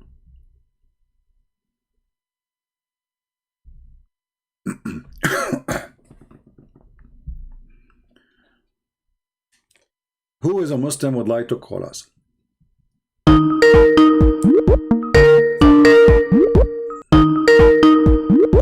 We have the gentleman, he called me before from Pakistan. Hello? Or from India, I'm not sure. Hello, yes. Hello, sir. How are you? I'm fine. Are you from Iran or Pakistan, or where you are from, my friend? No, sir. I'm from Germany. Yeah, but originally, where are you from? From Germany. Originally. Originally, I was born in Switzerland, but I lived in California. Now I'm in Germany. Originally, still you are not from those countries, because the picture you have there is someone like you look from Pakistan or somewhere, or Iran, right? I hope it's a compliment. I don't know. I'm just asking you where. I mean, all of us, we are human anyway. It doesn't matter where you're from, right? Yeah. I'm just trying to find out. No problem. What do you want to say to us? One word. How are you, sir? I'm fine. Do you want some water? I'm drinking. Thank you so much. All right. What do you want to say to us? You are live on air. Yeah, thank you. Just want to say that the good thing about Islam is that it teaches us to be a good person. How? To be people. Like what? To be honest, to be loving, to take care of people. Okay, let us stop with the first one, to be honest. Where it says how it teaches you to be honest. Isn't it your prophet, he says a Muslim, he can lie in 3 cases, to his family, to his friends, to his enemies? No, that's a hadith. I don't want to go into the hadith. Why not? This is Islam. This is your prophet word. No, these are not my prophet's words. These are the people who wrote the hadith 250 years in Uzbekistan somewhere. But the Quran is the same. The Quran you have today is written more than 200 years after Muhammad too. Yes, but at least we can say that these are coming from God, but we cannot guarantee that the hadith is coming from the prophet. Can you take a false oath according to the Quran? Can we take up a false oath? Yes. I'm not knowledgeable about that. Isn't it the Quran says Allah will not take you accountable for your oath? Isn't it Allah, he says, you're saying that? Isn't it the Quran says Allah will not take you accountable? Listen to me carefully. Isn't it Allah saying Allah will not take you accountable for the false oath you take? Maybe for a good purpose. So a good Muslim is a person who lies for good purpose. What does that mean? Everybody lies for good purpose. Christians lie for good purpose. If a Christian he lie, he is not following God. Jesus said, either you say yea or nay. Anything else is from the devil. So lies is from the devil. The devil is the father of all lies, is what Jesus said. So you are saying to me, your God is teaching you to say a good lie. Give us an example. Maybe to save your life, you can lie. Okay, but this is still a lie is a lie. I'm asking you about a good lie. Maybe to save your wife, you can lie. Yeah. Okay. From who? Like your wife, she asked you where you've been, so you lied to her because you want to save your life. No, not about me. Maybe if my wife is in a big trouble, and you can lie. I don't know. It depends upon the circumstances, maybe. Okay. So when Muhammad, he took an oath to his wives, and he promised them he will not sleep with Mary the Copt. He was making a true promise, or he was lying?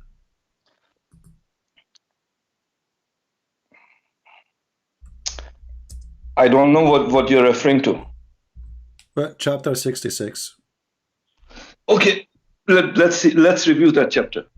Let us review that chapter. Can you it's on YouTube, sir? Yeah, let us wait it for you. In English, can you do it for me, please? Sure, we will wait for you in the English in the Quran. Thank you, sir. All right. This is your prophet taking an oath. He took an oath that he will never sleep with Mary the Copt, his slave, again. It's still in Arabic. Was he lying or he was truthful? I can only see Arabic. Yeah, now I can see English. When the prophet disclosed a matter in confidence to one of the O prophet, this one, the number one, What the disclosure matter? What translation you are reading? What matter? Oh Prophet, no, I'm reading YouTube. O Prophet, why holdest you to be forbidden that which Allah has made lawful to thee? Okay. This is the one? Yeah. So what about this, sir? This one, your prophet, he made an oath forbidding himself from sleeping with sex slave. How do you know that? And later, it doesn't say that here. Okay, what he forbid? Tell us. Why holdest thou to be forbidden that which Allah has made lawful to thee? Something that is lawful for you. So don't be shy about that. What is that? What Muhammad he made an oath to forbid? What is that? You know? God knows. You know, God knows. You Muslim knows. It was Mary the Copt. Go open the interpretation. You will see. He took an oath. He will never sleep with Mary the Copt again. Then Muhammad he got horny after a few days, so he started having sex with her again. How do you know that? Because he is the one who made this verse. He said that Allah told me why you are forbidden for you. Okay, hold on. Why it's forbidden for you? Why you forbid yourself what Allah made lawful for you? What is that? Marry the Copt. Can you show me the verse in the Quran? It says it is lawful for Muhammad to have sex with women he received not from war. But let's stick with this verse, okay? What you're telling me. There's no mention of Mary the Cook in this verse. My friend, in order to understand, okay, so is Allah making the Quran clear for you, or this is stupid then? It's a message. It's a message. What is the message? Okay, shouldn't we know now what Allah is talking about? It's a message, we got it. But Allah talking about something he forbade. So if you are saying to me, there's no way to know what Allah he forbade, or what Muhammad he forbid, and Allah saying to him why you are forbidden, this is stupid then, because you should tell us what happened. How do we? I ask you what he forbid himself. Listen, you said I asked you what he forbid himself from. You said only Allah knows, correct? Yes, sir. So this is stupid. So what the point of this verse then? If we will not be able to know what he forbid himself, what will we learn from it?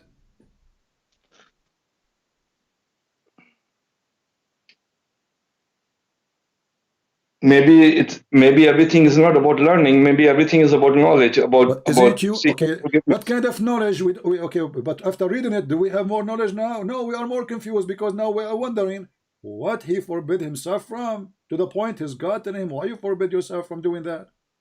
But if you read all of it, it says, but Allah is often forgiving, most merciful. So that's the knowledge. What most merciful? Here it says already, you know, I will let you free from your oath. So Muhammad he took an oath. Muhammad he take an oath. Allah says to him, it's okay, you can lie, you can take an oath. I'm not going to take you accountable. Read verse number 2. It doesn't say anything about oath here, does it? Read verse number 2. Verse number 2, okay. Allah has already ordained for you the dissolution of your oaths in some cases. And Allah is your protector, and He is full knowledge and wisdom. Okay, so did Muhammad take an oath? Did Muhammad take an oath and he was lying? Take an oath about what? It doesn't say that. Doesn't matter. He took an oath and now he break his oath. Allah saying to him, you can break it, you can lie. And the message is Allah is your protector, and He is full of knowledge and wisdom. Okay, that's the message. So Allah is a protector for the liar from Muhammad because he took false oath. This is what he is saying to him. It doesn't say falsehood. Well, he is saying to him, you can dismiss your oath. When a person take an oath using the name of God, shouldn't he keep his oath? This is why it's called oath. Like in certain circumstances where you have problems, Muhammad took squeeze it. It's coming. Yeah, in certain circumstances, it was broken. So Allah is full of knowledge and wisdom. That's what He's saying. Can I do circumstances as oath now, and I can lie to you? Is that okay? Yeah. For example, if ISIS have captured you, and you are in Iraq, Trust me. and took an oath. Trust me, you don't wanna capture me. I will tell you this is a true story by Sahih Bukhari. Once a mafia, I never want to capture anyone. yeah, I can't even this is a capture. true story. This is a true story. One a mafia, they captured me and they called my dad. They said we want $3 million.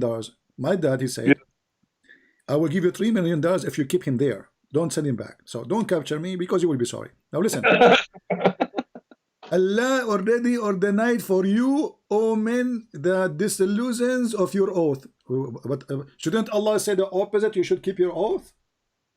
No, because it's about circumstances, sir. What circumstances? Give us a circumstance. When we ask you what is this oath is about, you said we don't know the full story. What? You don't know the full story. You are the Muslim and you do not know the full story. Nobody knows the full story, but the bottom line is Allah is your protector. How you can go to the bottom line if you do not know the story? How you can go to the bottom line? Don't speak about the Baliban, by the way, and you do not know what the story. No, we don't need to know the story. If we need to know the story will be revealed. It's not revealed. Okay. The only thing that is revealed is Allah is your protector. Okay, hold on. Guys, so Allah don't want to reveal the story. So why he's revealing this verse then? For what for? What we learn from this now? He's full of knowledge and wisdom. That's what he's telling us. What knowledge? That's why he reveals this. What knowledge? Is it knowledge that God, he says to you, you can use my name in vain and you can lie using my name, take an oath to people? No, it's not saying that you can use my name in vain. It says you can, you forget about your oath, don't worry about it. Allah has already ordained for you. To Muhammad, I'm giving you a license to lie and use my name in vain.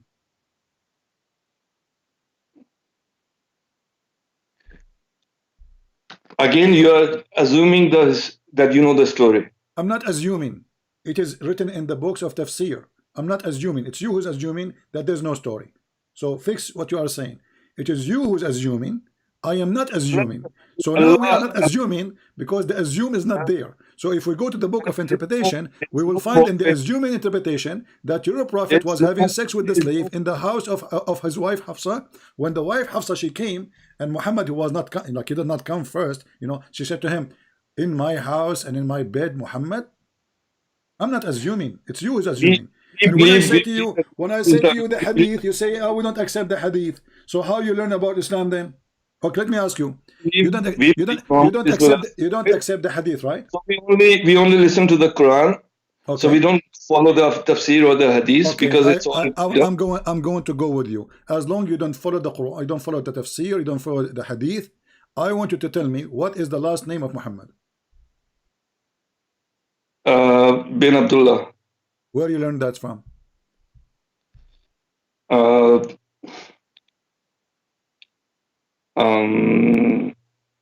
From the hadith. A second ago you said you don't believe in the hadith. Yeah, we don't follow the hadith, but there are certain things that we already know. How you know? How you know? It's in the hadith. And you are the one who said to me the hadith written 300 years after Muhammad. So maybe the name is false too. How you know? So here the hypocrisy, my friend. When you want, you have an answer from the hadith. When you want, you don't want the hadith. We don't even know that. You are right. You are right. We don't even know what's the last name. We know that Muhammad is a title. We don't even know the name. Exactly. So Muhammad is a title. Did we hear it, guys? Muhammad is a title. It's not a name. So what does the title mean? What Muhammad mean? The one to be praised, the praised one. So if Muhammad is the praised one, so who's Allah? Allah is the God of the moon. You are a Muslim? Yes, sir. Okay. What's wrong with that? You have a God of unknown entity in Christianity, so we can give him a title, right? We have what? Our God a title. We can call him the God of the moon if we want. Okay, well, the Quran says that. Actually, I agree with you, but I'm surprised that you deliver that so easy. You deliver that so easy. Can you take Shahada just to be sure that you are a Muslim, you are not a fake Muslim? Yeah, La ilaha illallah Muhammad Rasulullah. Well, what does that mean? There is no God but Allah, and Muhammad is the Prophet. Why you are associating the name of Allah with the name of Muhammad?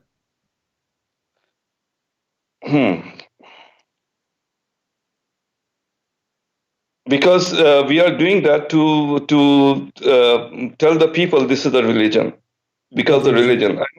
I know it's not fair is it a religion to say that there is no God but Allah and Muhammad is a messenger? Okay, well, Allah, he sent 124,000 messenger. Why you don't say that there's no God but Allah and Musa is a messenger? Why the Shahada says Muhammad? We are following the last messenger in Islam. That's why. Okay, Muhammad is the last messenger. So is Jesus coming back? Yes. So how is the last messenger? Jesus is not coming back as the messenger, is he?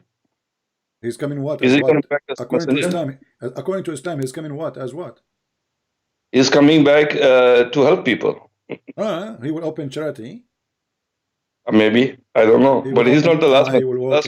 He will work in the Red Cross. I know it. In Islam, we know that the last messenger is Muhammad, not Jesus.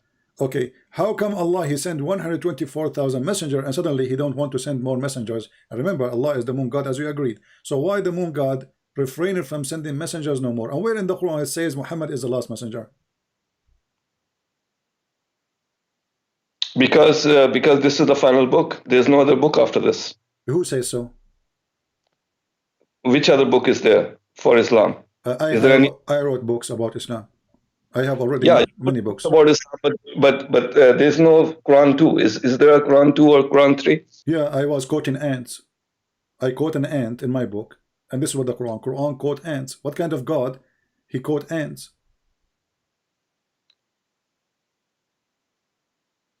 What's wrong with that? What's wrong? So how this Quran is the final message? Okay, how this Quran is a final message, and he is quoting for us an ant spoke before Muhammad by thousands of years. If this is the final message, maybe that particular ant was more intelligent than you and me. Oh, okay, I agree with you. She was a very smart ant. Actually, I noticed that the ants, they are very well organized and they go in circle too. So let us go there. When you said to me that that Allah is the moon god, why he is not the sun god? Why is not the sun god? Because we follow the lunar calendar, and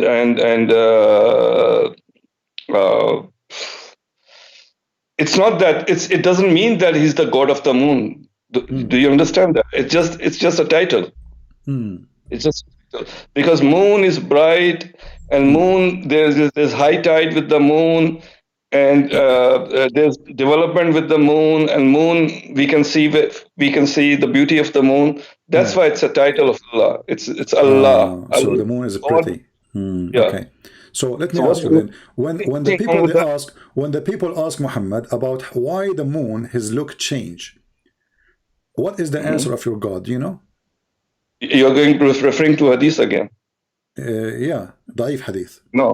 No, I just told you, sir. Please. Well, in the Da'if hadith, it says that Allah, he made the moon for timing. You don't agree with that? No, I don't believe in any hadith because the hadiths are written several hundred years ago. Okay, let us fix it then. This is not in the hadith. This is in the. This is not in the hadith. This is in the Quran. Okay, show me, sir. Okay, but remember, a second ago you rejected because it's in the hadith. So the second we say the Quran, now we will accept it, right? And I'm following you. I'm following you. I'm not. No, you're not following me. You are fooling me, trying supposedly to fool me. I said to you, Allah, he says that Allah created the moon so people they can know the timing.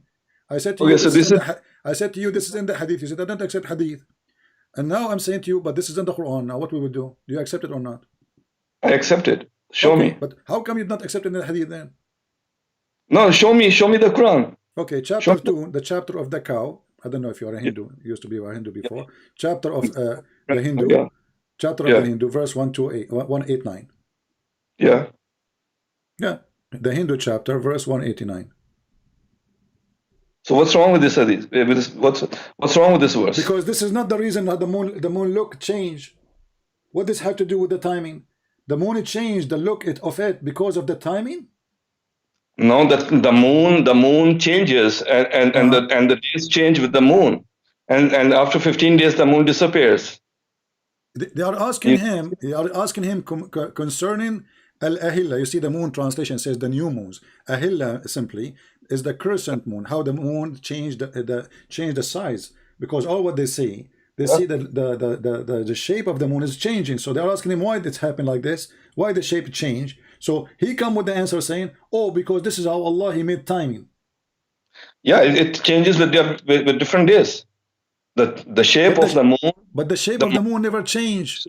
The moon, the color of the moon changes. No, nothing changed in the moon. This is nothing changed in the moon. The moon never changed.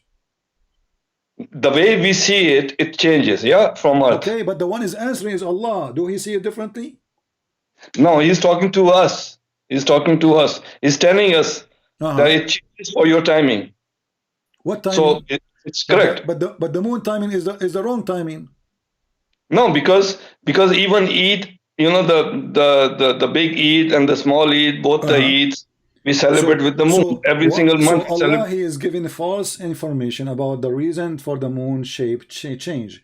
He should tell them. He should tell them. No, he should tell them. He should tell them that the moon shape does not change. The moon shape did not change. It is just how it appeared for you because of the reflection of the sun. But he did not say that. He says the opposite. He says something different. He says, you know, the moon have shapes because of timing. So every timing have a shape. He's correct. But every timing has a shape. Every different. The moon did not change his shape. But he's not talking to the people of Mars. He's talking to the people of Earth. So what? He's God. That's why they are asking him, because they don't know. They're trying to find out. God is talking to the Earthlings, to the humans. Okay, I see. Okay. Nothing wrong here, sir. Okay. So Allah, the moon God, yet he do not know that the moon shape is not changing. No, he knows. He knows. So why he did not say so? He knows the moon shape changes. Why he did not say? Why he did not say so? That it's connected with the timing. Why he did not say so? Why should he? Why he has to tell us that? Because they asked him. Because they asked him. No, they ask him about the timing. He's telling us about the timing. No, I did not ask him about timing. They asked him what is the moon shape concerning the moon shape of the moon. Does it say that they are asking? Do you see the word timing there? Ask thee concerning the new moons. Okay, the new moons. Okay, the new moons. If there's a new moon anyway, if there is a new moons, if there is a new moons. Yeah. Huh? The new moon appears after the disappearance of the previous moon. How many moons we have? We have one moon, but there's another. So why in the verse it says they are asking you about the new moons?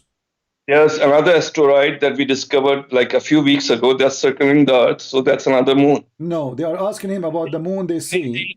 They are asking him, don't go there about discover. This is about the time of Muhammad. This is the moon they see in the sky. And those Arab, they think that those are not one moon because they look different. So they are asking him about Al-Ahilla, new moons. So they believe that there are many moons. The moon and the new moon and means the new moons. Not a new moon, it's a new moons. The old moon that disappeared plus the new moon that appears, the crescent moon, means the new moons. You have to be. But here it doesn't say that. It says they are asking him about the new crescent moons. So they are crescent. There are many of them. Did he deny that there are many? Did he say they are one? He said no. He said they are many. He agreed with them, and he said this is because I made them this way for timing.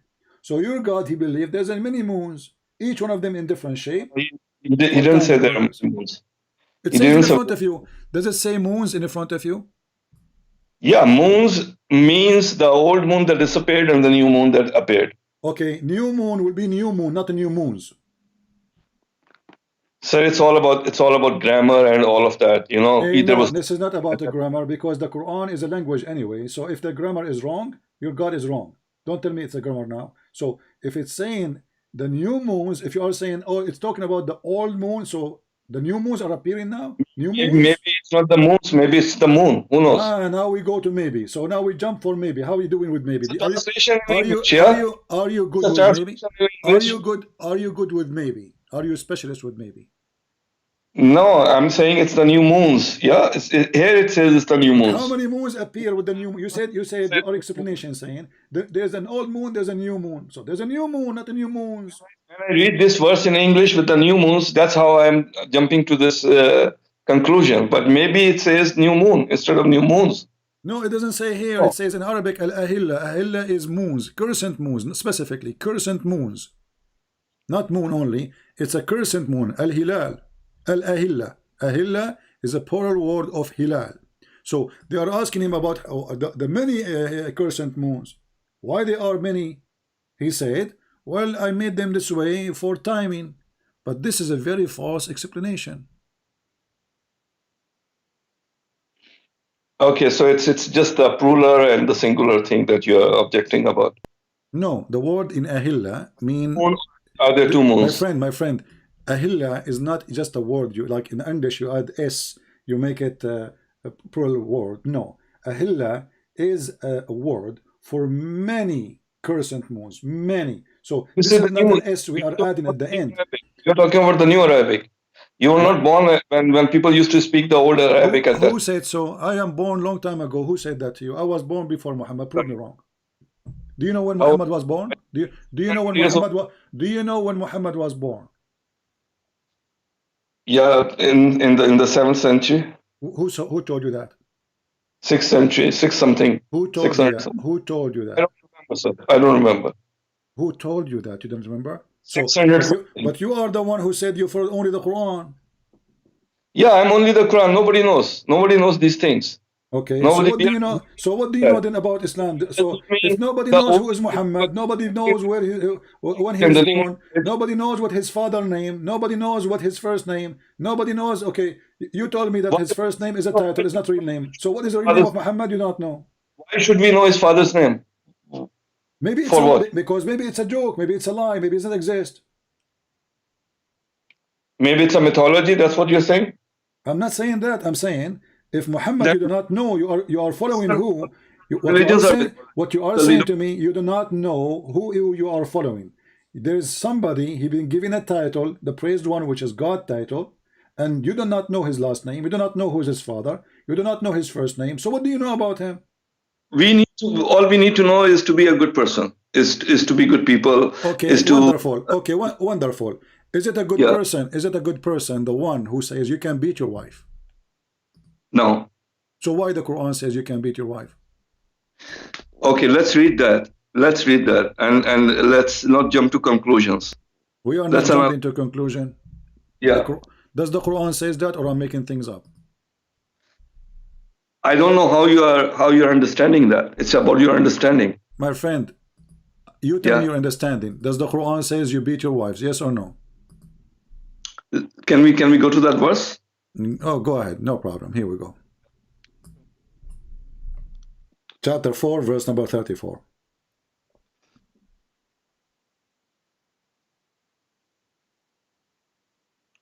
Wait 1 second. Hold on. It's not coming yet. Pictal, yeah. I see Pictal. Okay.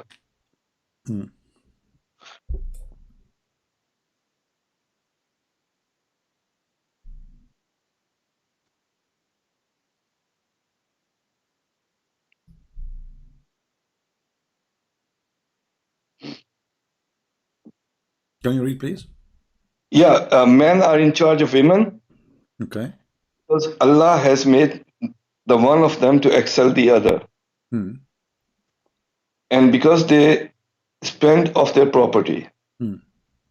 So good women. So is it a good to teach that the man he been given the authority just because he spent some money on a woman, why she is a whore? Okay, let's read more. So good women are the obedient, guarding in secret that which Allah has guarded.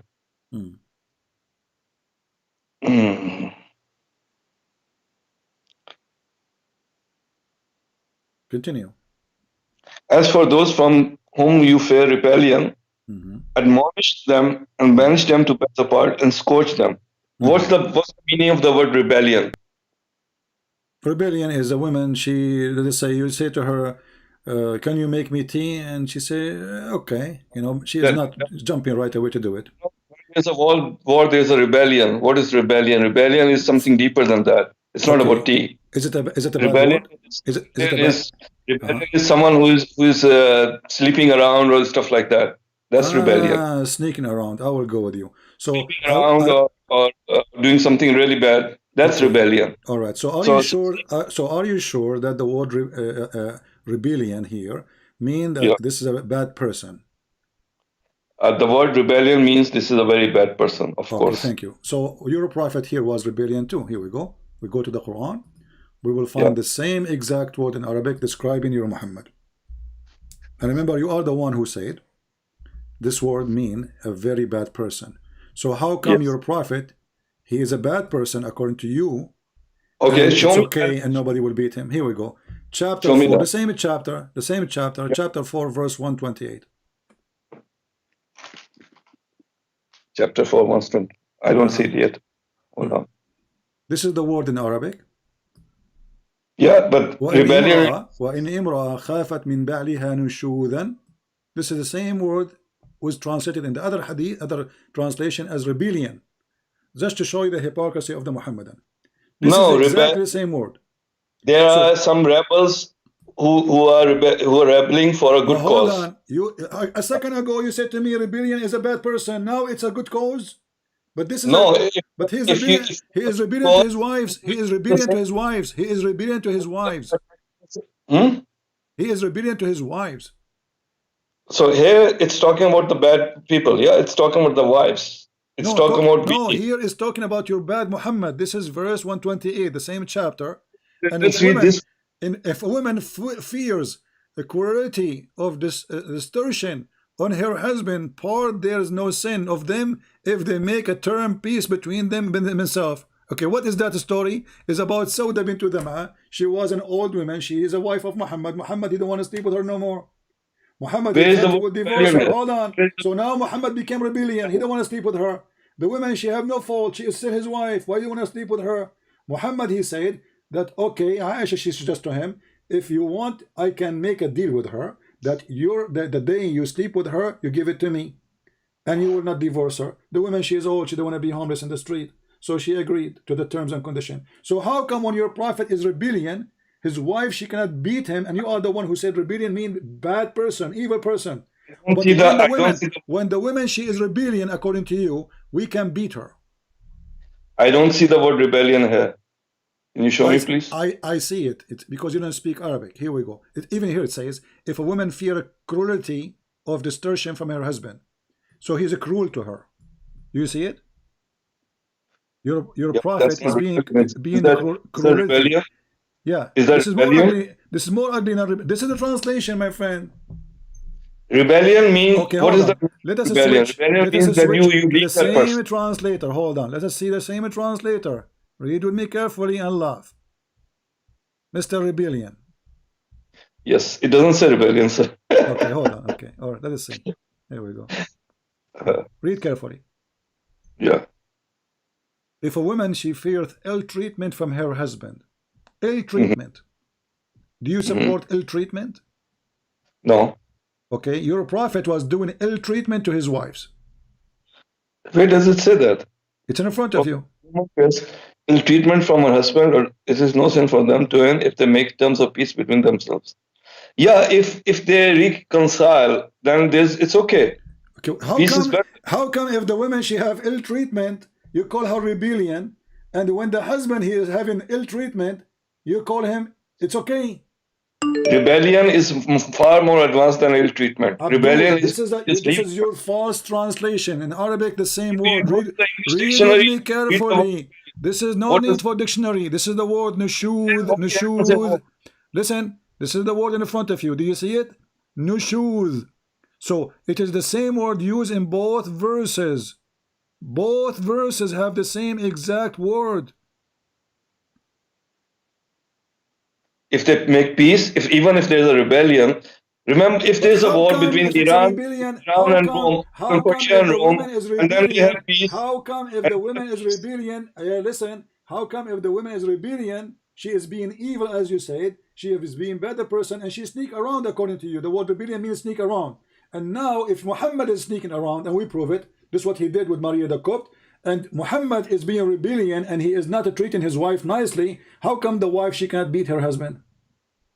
That's your understanding, sir. This is not my understanding. This is what the verse is saying. I can open the interpretation for you. No, let's stick with the verse. Why we go to the interpretation when we are not the interpretation will confirm that if this is my understanding or this is the Islamic understanding. Yeah, but those people were not prophets, were they? The people who interpret. This is the Islamic understanding. This is how Muslims follow. You are obviously making your own interpretation now. I'm not making. I'm just reading the Quran. Okay, and they are reading, and they are just and they are reading the Quran too, and they are reading the Quran too, and they are scholars. Yeah, but there's scholars. There's so many.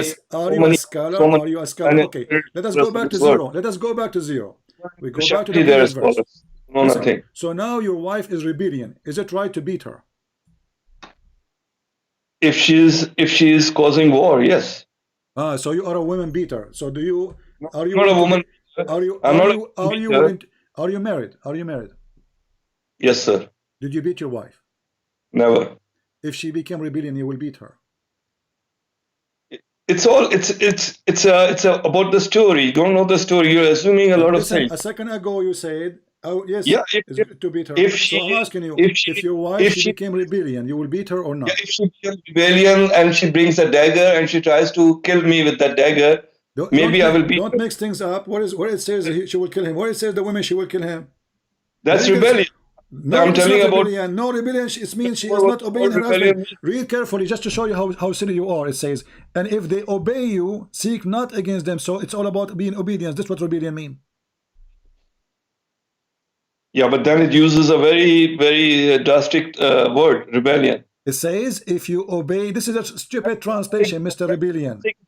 For that drastic word, Mr. Rebellion. This is a translation. If we change the translator, we will find different word. Let us change the translator just to make you happy, just to show you how silly you are. Here we go. We go to Yusuf Ali. Yusuf Ali is a very well-known Abdul.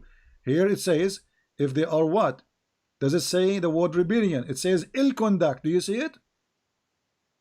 Ill conduct. Yeah. If you don't like Yusuf Ali, we change it to different translation. Let us go to Hilali and Khan. Let us go to Hilali and Khan. Let us see. You will see it's saying the same. It's if you see ill conduct. Do you see it? Ill conduct. So she is not a cheating. She is not even lying to you. She is not going around. She is just ill conduct. What ill conduct mean? What do you mean by ill conduct? You tell me. Ill conduct can be cheating. Ill conduct can be many things. Guys, ill conduct means cheating. So if your wife, she is a cheating, and if you obey her, if she obey you after she cheat, is okay in Islam? Is that what the verse is saying? I don't know the context of the story. What do you mean you don't conduct the story? You said to me you can understand the Quran by the Quran itself.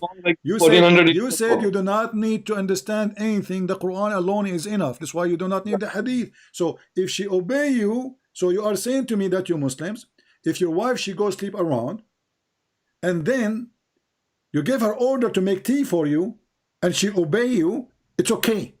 She can cheat. Does it talk about tea? Well, she is doing ill conduct. What is ill conduct? Who knows? But the message is clear. The message is clear. Surely Allah is ever most high, most great. That's the message. So that's what we read. What the message? What is the message? The message saying to you that if you have a wife, she is doing ill conduct, you can beat her. But if the husband is doing ill conduct, you cannot beat him. Correct? No, sir. It's a different context. Totally different. It's not. This is the same chapter, the same word used in both. Chapter 4, verse 34, chapter 4, verse 128. It's exactly the same words. It is, if we change the translator to use the same translator, here we go. Let me show you, just to show you how stupid this cult is. I will go to Hilali Khan. Huh? Hilali Khan, let us see Hilali Khan. How are you, Hilali Khan? What a stupid religion. So look at this, here we go. So if the women fear cruelty or destruction, this is Hilali Khan. Let's switch to the other one. Which one we choose? Let us see, other idiot. Why don't you do the translation of the Quran? I do not need translation. It's you who need translation, not me. I speak Arabic. No, if you think these are all wrong translations, maybe you should do the translation also. Well, can you read in Arabic? Okay, let us read in Arabic then. What do you want? For us people who don't know the it's not my fault. It's not my fault. You are a Muslim who pray to Allah in Arabic, but you don't know Arabic. Who is the stupid here? Aren't you a person who pray to Allah 5 times in Arabic? Yeah. Okay. So how come you do not know Arabic? We just It's coming. We just don't need to know what it's saying. What do you mean to know? If you do not know what you are saying, you just said you do not know Arabic. So how you pray in Arabic, but you do not know what you are saying? Don't know what it's saying, but we get the message. How you can get the message if the message have to be in Arabic? Allah knows what it's saying. We don't need to know what's saying. We just got the. Okay, so how you can follow the message if you do not know what it's saying? The message is to be a good person. That's the message. What the heck? Where you heard that? If you do not know how to read the message, how you can know this is the to be a good person? Okay, let's go with good person. Let's go with a good person. Okay. Yes. Is it a good person? Is it a good person that there is a guy? He say I'm a prophet, and if there is a females they like to have sex with me, they can come to my door. Is that okay? Maybe there's something hidden there. What is hidden? The penis is hidden. The penis is not shown yet. What is hidden? When a person he says I am a prophet. When a prophet he says I am a prophet of Allah, and Allah told me any Muslim women she like to do boom boom with me, my doors is always open. What is maybe hidden? Maybe it's something deeper than that. What is that deeper? For sure it's deep. It's going to put it somewhere. Tell us about the deeper. It's like let's have a family chat, sir. It's what? Let's have a family chat. Let's not go there because maybe there is something deeper there. Okay, tell me about the deeper. You see, I want to have a family chat. No problem. Is Muhammad making a family here chat, or when he says if a woman she offer herself to me so I can F her? Is that a family chat? It doesn't say that word, does it? What it says? Tell me what it says. Okay, show me in English, please. Okay, here we go. Yeah. Chapter 33, verse number 55. What is the point of this chapter? 1 second, it's coming. Yeah, I will let you read the verses. Read it loud, please. I will go to the door because I will have something to be delivered. Okay? I will give you just for a minute. I will be hearing you. Go ahead. Keep reading. Thank you. 1 minute. It's coming.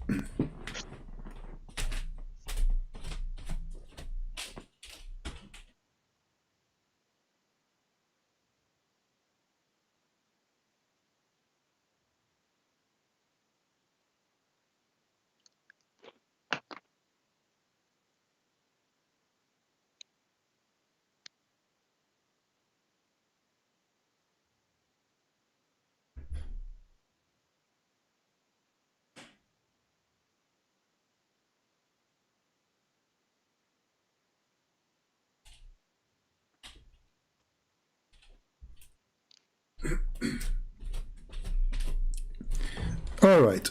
Yes, so I read it. The conclusion now you received from this verse. The deeper meaning might be the message of God. What? This is the message of God? Yeah, message of God. Okay, the message of God, you can have sex with this and this and this and this and this and this and this. Okay, I want you to start reading from the beginning. It says here, we have made lawful for you your wives. Don't you think this message is too late? Already they are wives. Okay, good. Lawful for you your wives. What do you mean good? What do you mean good? What do you mean good? The guys already have 13 wives at least. And now you are telling him, we made lawful for you your wives?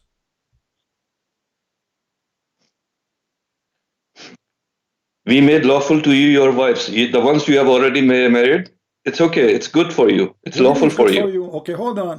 The guy is already married and he have 13 wives. Now Allah, he decided to tell him, it's lawful for you? See, like you were not born at that time, so you don't know the context of the story again. My friend, what context? It says, we made lawful for you your wives, but the guy already have the wife. So what's the point of this message? Shouldn't he say this message before he get married? We don't know. We don't know the real story. Okay, and those who you paid them their mahar, okay? Okay. And those who they are your captive slave. Yeah. Okay. Okay. Why Muhammad want to sleep with captive slaves? Why Allah made it lawful for him?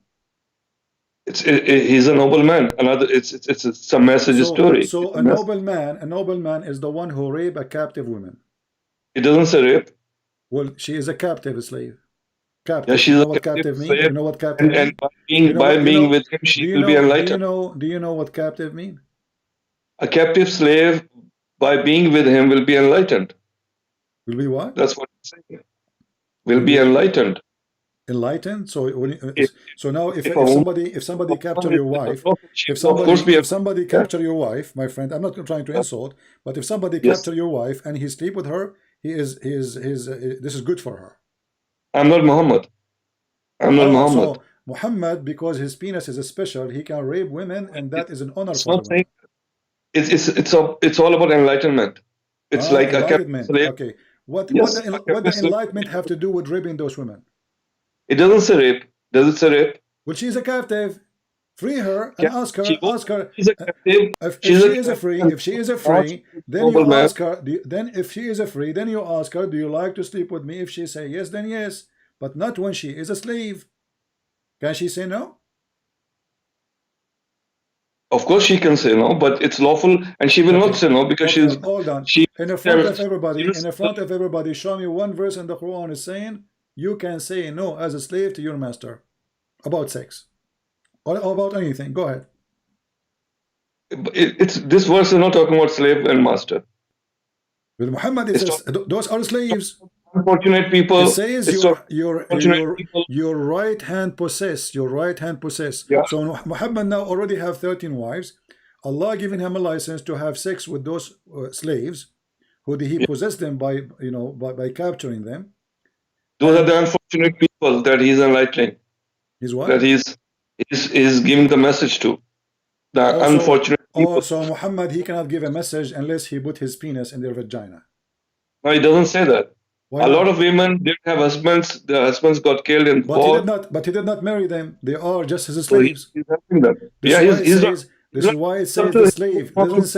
It doesn't say those who they are women who you free them and you marry them. It says the slaves, your right hand possess. So they are at that moment his right hand possess. So you are saying to us that you're a prophet, he spread his message through his semen.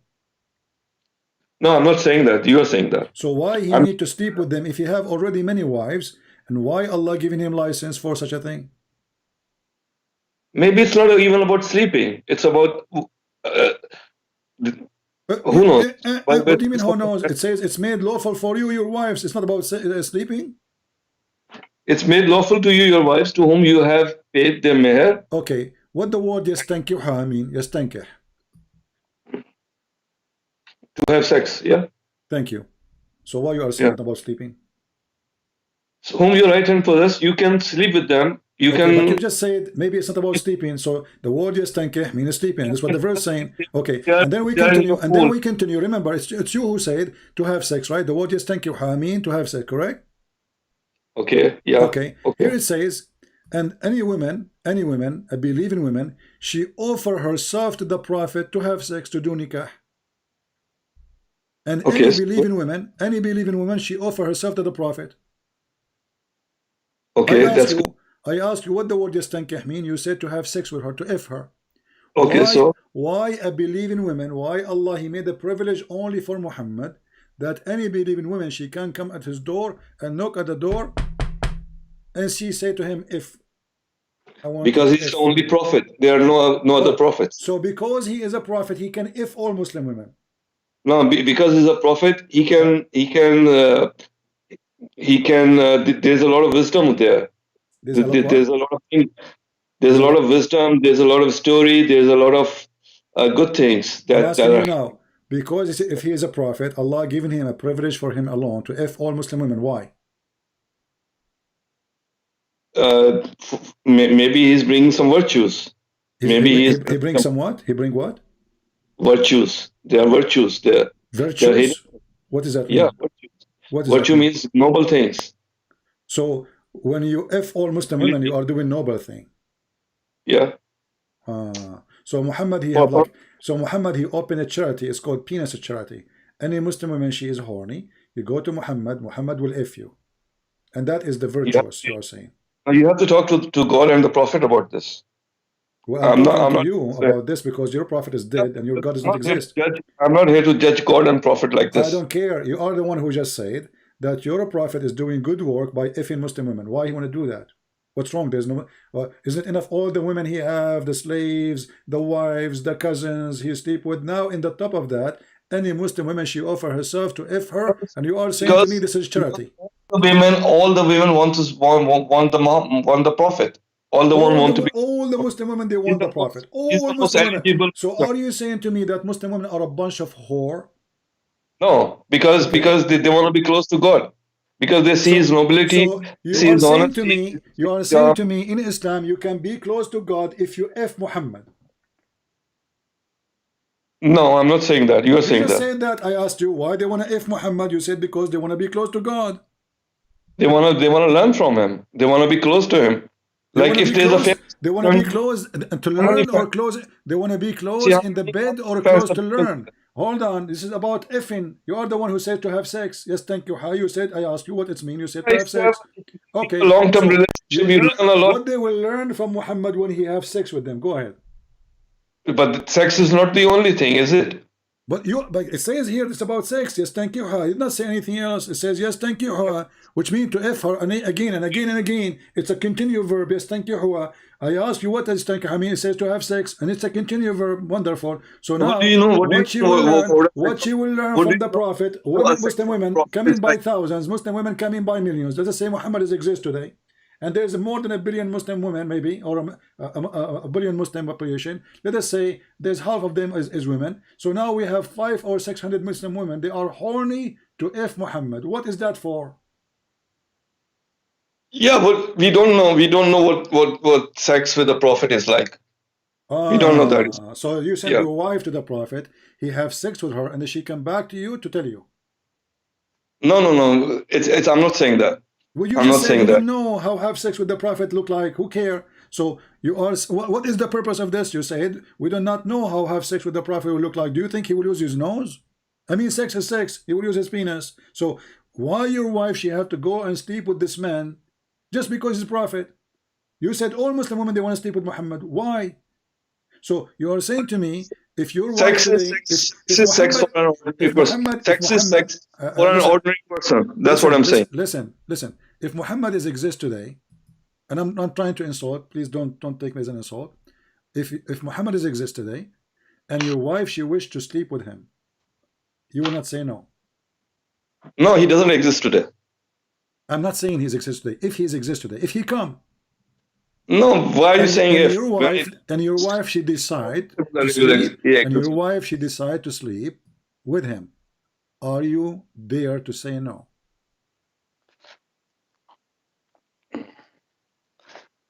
Which husband said yes?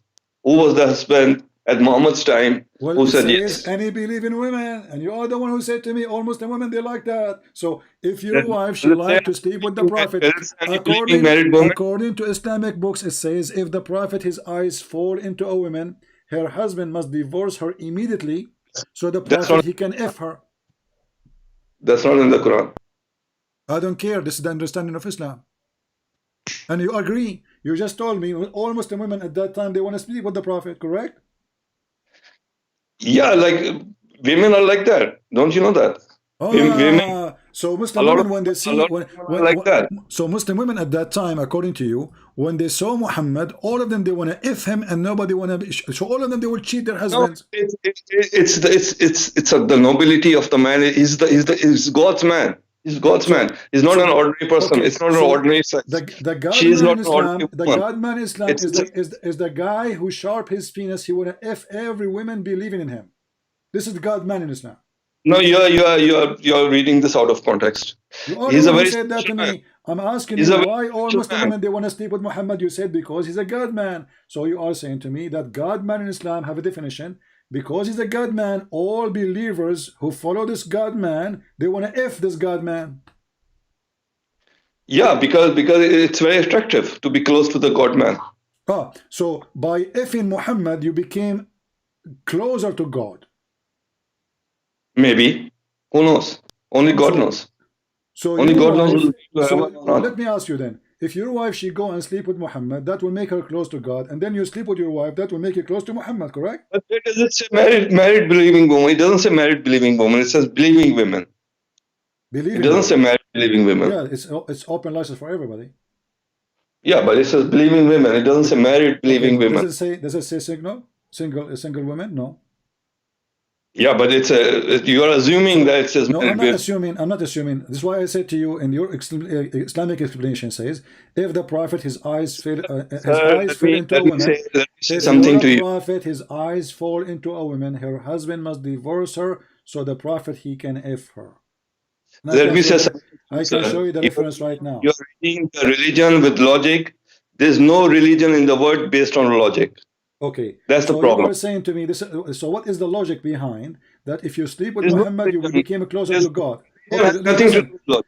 Okay, no logic, no logic. So why you are saying to me then the reason that women they want to sleep with him because they want to be close to God? If there's no logic, we don't know. We don't know what the story is about. We were not there at that time. We didn't see it. But you are telling me now that the women they want to sleep with Muhammad because they want to be closer to God. Most women, I would say, are attracted to famous and big people, right? Rich people, famous people, big people. Okay, so Muhammad. Okay, so Muhammad is Muhammad get talent, and now Muhammad, because he get talent, all Muslim women they want to have sex with him. This is what you are saying. All believing women might wanna jump to him. Yeah, so some of them might. Okay. So well, what's, I don't know. yeah. Is your wife next to you? Is your wife next to you? Do she feel like she want to jump on Muhammad? No, she's married to me. It doesn't say married believing women. Does it say that? No, it says that. It says a woman, which means women married and single, they are welcome. It doesn't say this. Why it doesn't say single women? Why your prophet did not say single women then?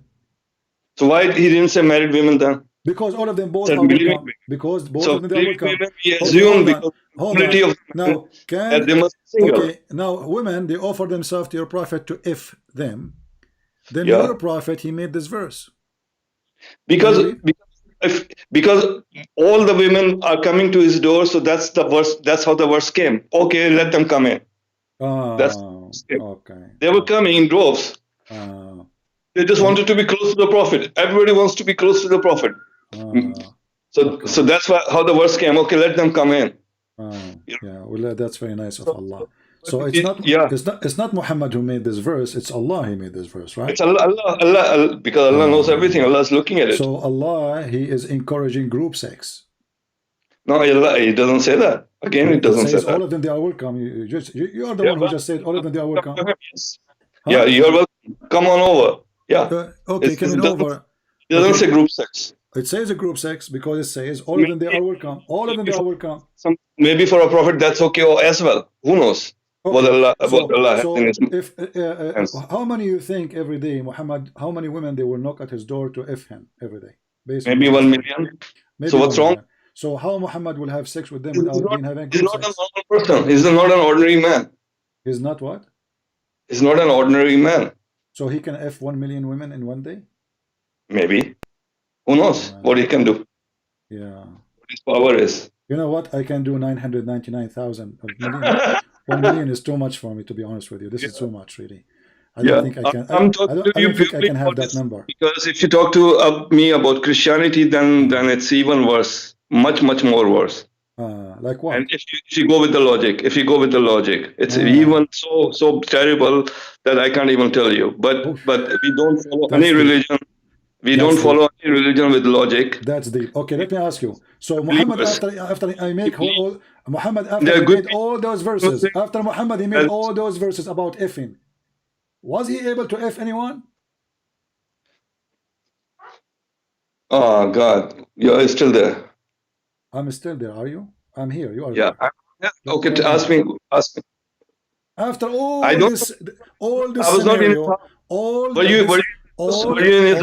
this scenario about effing, and God is involved in the effing of Muhammad, and Muslim women they want to go closer to Allah by effing Muhammad. We got that. Now, was Muhammad even able to F any of them?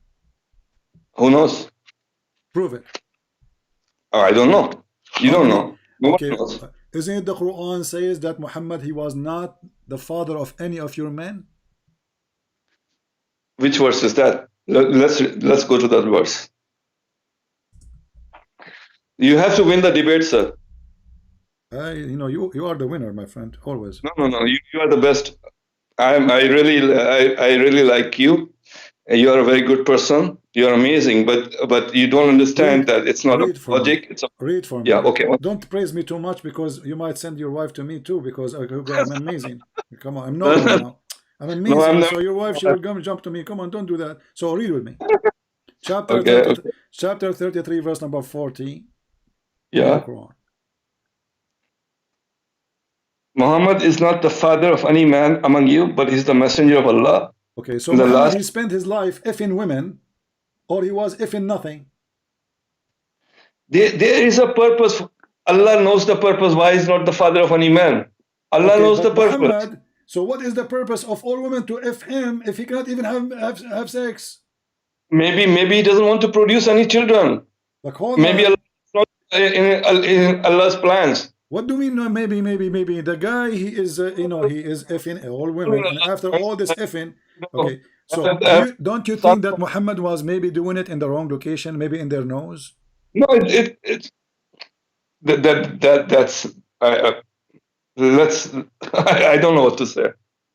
What? I mean, after all this drama and God write articles, women, they offer themselves, the women, they are lined up in the door. Take me, prophet, please look at my boobs, look, they are so big, look at my skirt, my legs, they are so nice. And women, they are fighting over Muhammad. And now after all of this, the guy, he could not even have a baby? It's not in Allah's plans. It's what? To have a baby. It's what? It's not in Allah's plans to have a baby for Muhammad. So it's Allah plans to make Muhammad penis happy, but he could not make him happy to have a baby? Which one is more important? It's in Allah's plans to satisfy the women, to make them happy, to spread the religion, to spread the message, to make them, bring them into nobility. Well, I know that you don't believe in the hadith, but the hadith confirm that Muhammad, he cannot satisfy the women. And this is the point in front of you. Hold on. You're a prophet wife. You're a prophet wife. You're a prophet wife, she said. Does the women, hold on. You're a prophet, Abdul, listen. You're a prophet wife, she said. Does women get this charge? It's hadith.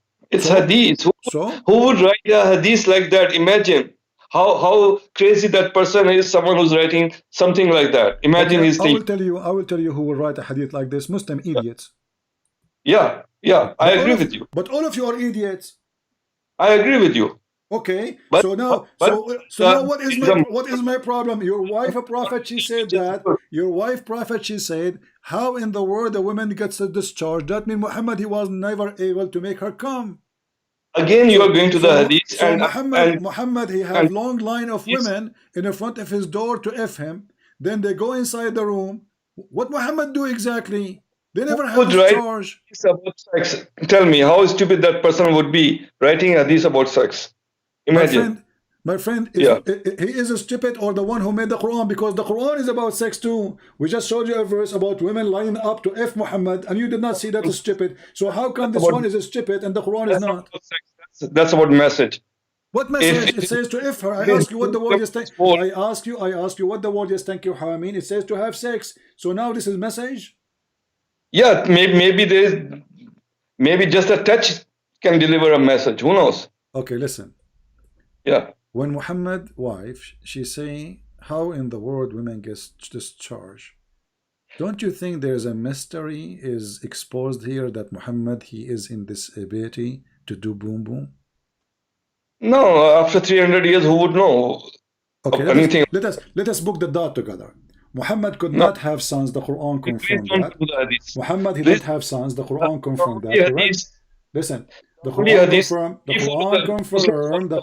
confirmed that he don't have sons. Do you agree? Yes. Okay. And now we look in the hadith that confirm the Quran that Muhammad, he cannot do it. Because they are reading the Quran and they are coming up with their hadith. They make it up by reading the Quran. It's not confirmation. Okay, let me ask you, how many times you pray a day? I know it's 3 in the Quran and 5 in the Hadith. Okay, why you pray 5 times then? I don't know. It's a custom. It's a tradition. It's a cultural thing. It's followed that way because of the custom, because of the tradition. So you Muslim, you don't follow the Hadith. I'm not denying it that Muslims do follow the Hadith. But hadith you don't know which ones are fake and which ones are good, because they are about sex, they are about terrible things, they are about stupidity.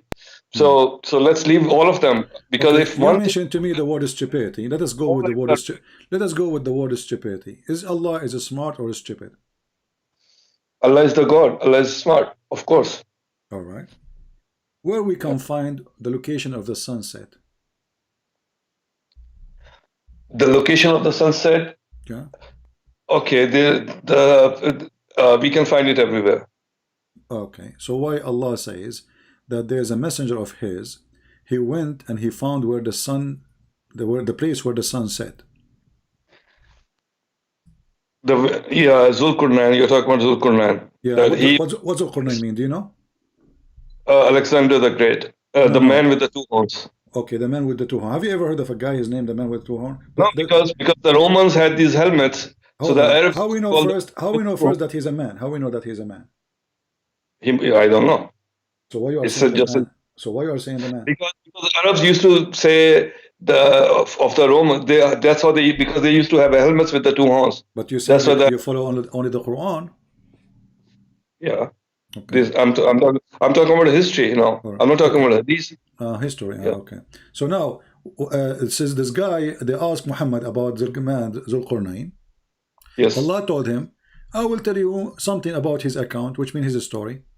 Surely we establish him in the land, and we grant him the means of an access for everything. So Allah gave him those things, right? Right. Okay.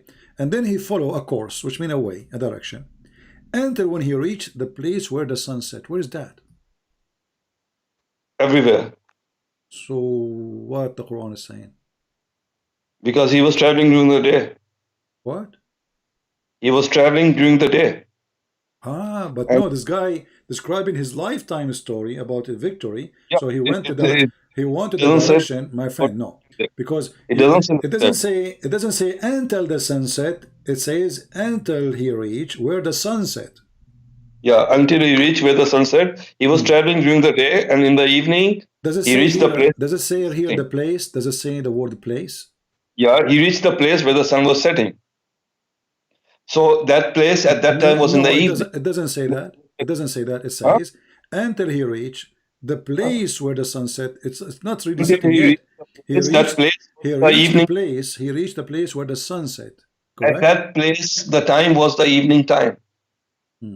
But it doesn't say it was evening. It doesn't say it was morning. It says until he reached the place where the sun set. That we understand that the sun doesn't set anywhere. It's about our intelligence to understand it this way. So why Allah saying that? So why Allah saying that? So I explained this to you, yeah? No, you're not. It's the evening time. It's the evening. He traveled during the day and he reached the place where the sun was setting. Where you are coming to me with this date? This guy, this is talking about his life journey, not only one day. He spent his life traveling. He spent his life traveling. And then the first direction he went until he found where the sitting place of the sun. Reached the place until when he reached the place where the sun is setting. So based on your story, Alexander the Great, he have 2 days travel and he's done. No, then maybe he traveled again. Well, what do you mean? Here we go, because here in the Quran it says until he reached the sun sitting place, and then he continued, and then he changed the direction, and then until he found the sitting place of the rising sun. Yeah, so if this is speak about the journey of Alexander the Great, that's mean journey of Alexander the Great. It was 24 hours, the rising of the sun and the sunset. That's it. Yes, of course. This is the story of Alexander the Great. He was only traveling for 1 day. No, then he traveled the next day also. But it's a story about 1 day until he reached the rising place. Okay. It says here that he found the sun setting in a dirty, muddy, boiling water, spring of water. Yes, that's a reflection. If you look at the water, you can see the sunset. Okay. See, if you're near the beach, you will see the sun going down the ocean. Okay. Yeah. Can you see the word beach there? Does it say the word beach in the Quran? No, but that's our intelligence to assume that. Yeah, it's near the ocean. It's near the water. Okay, I will go with you. You said the word ocean. You said the word ocean. Does it say Okay, anywhere? Does it say anywhere in the Quran in Arabic the word ocean? Maybe it was a pond. I'm sorry. It was I'm what? sorry. I made a mistake. It was a pond.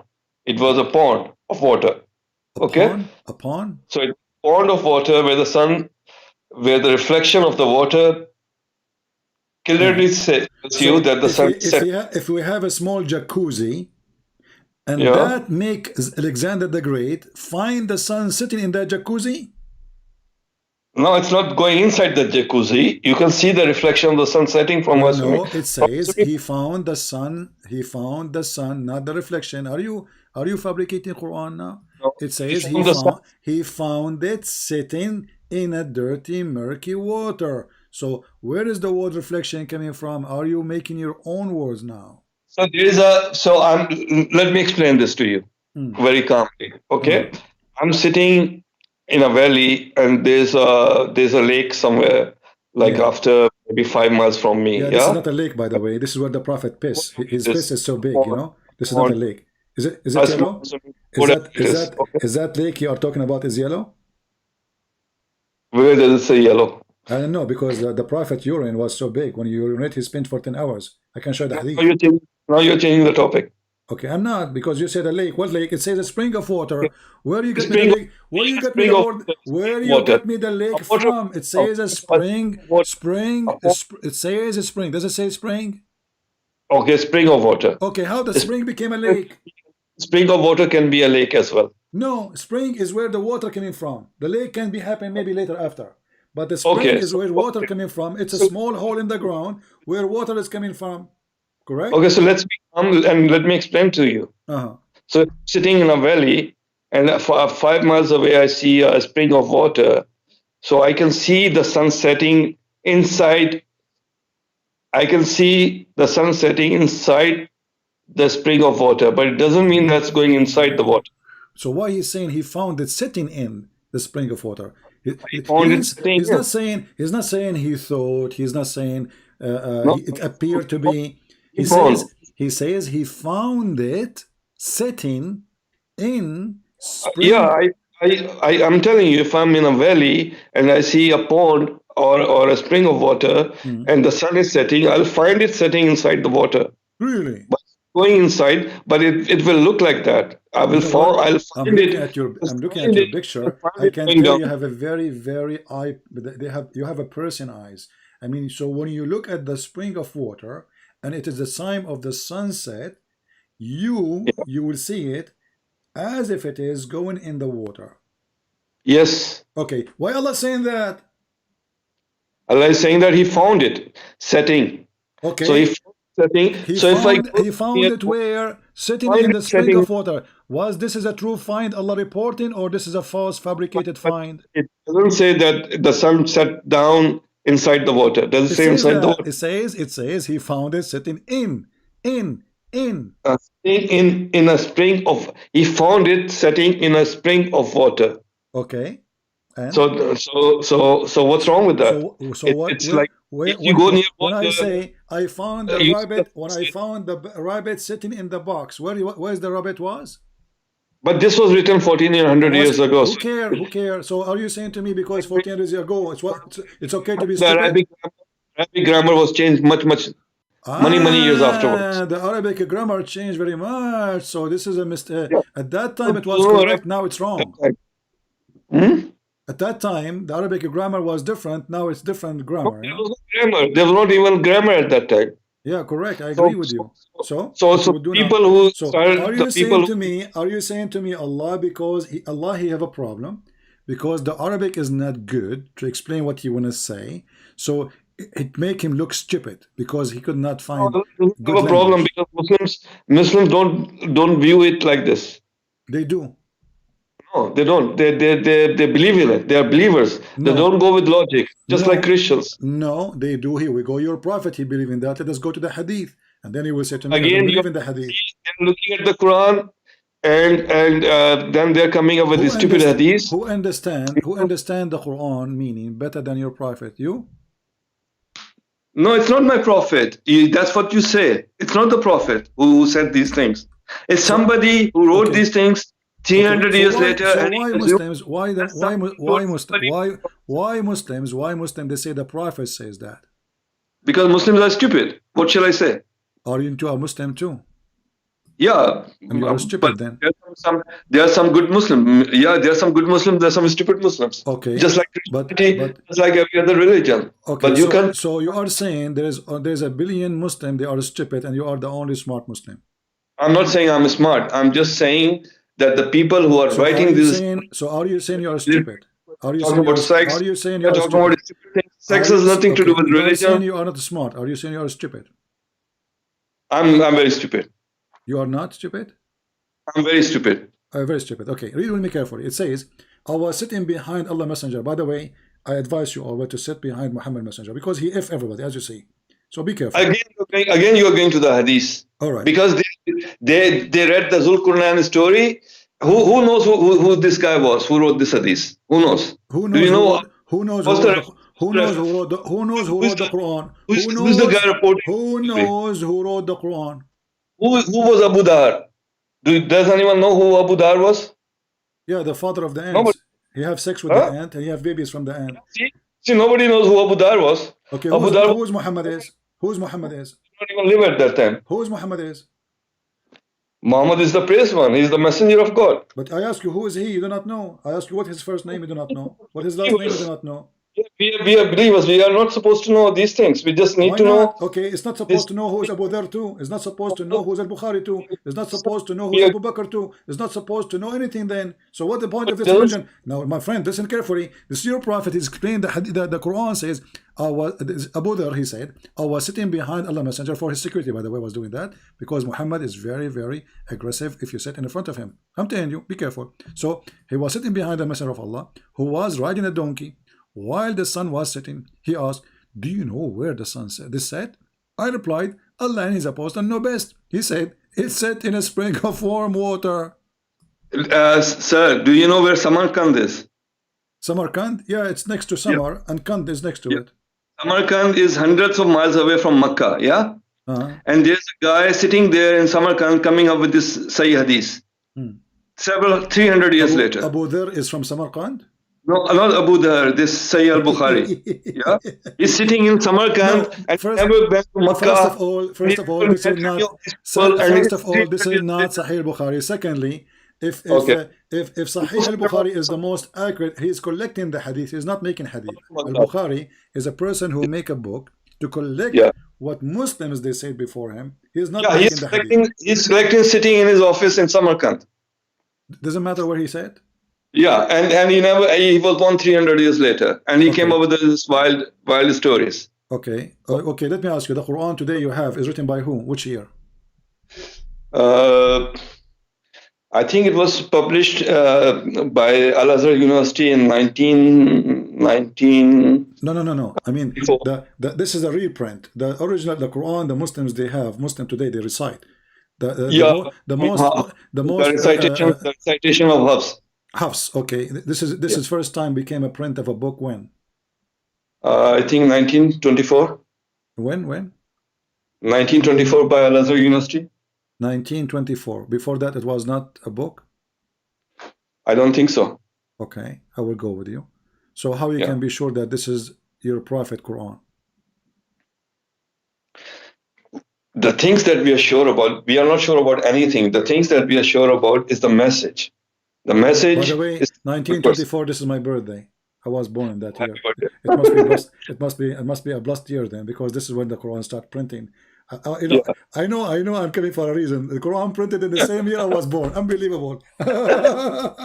Unbelievable. You know, it was like a message from Allah to me. Like I'm born. I'm coming out, and the Quran is being printed too. Unbelievable. Okay, continue. You must have a very long white beard.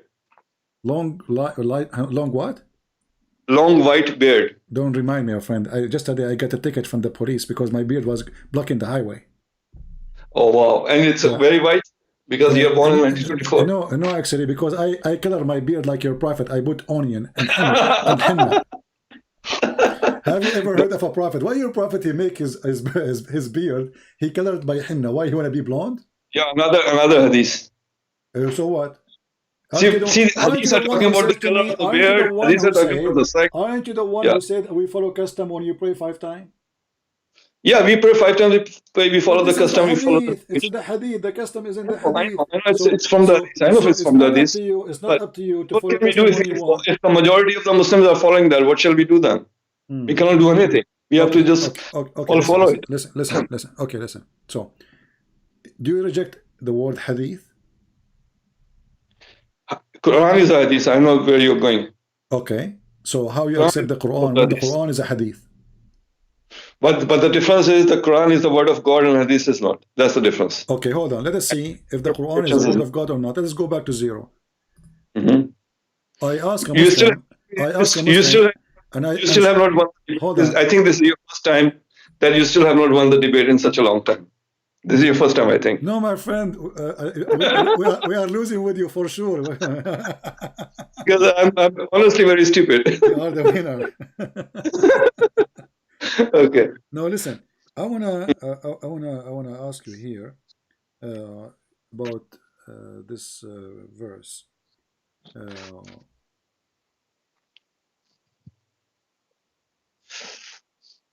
I want you to tell me what is this verse is about. I'm really confused and I'm very worried.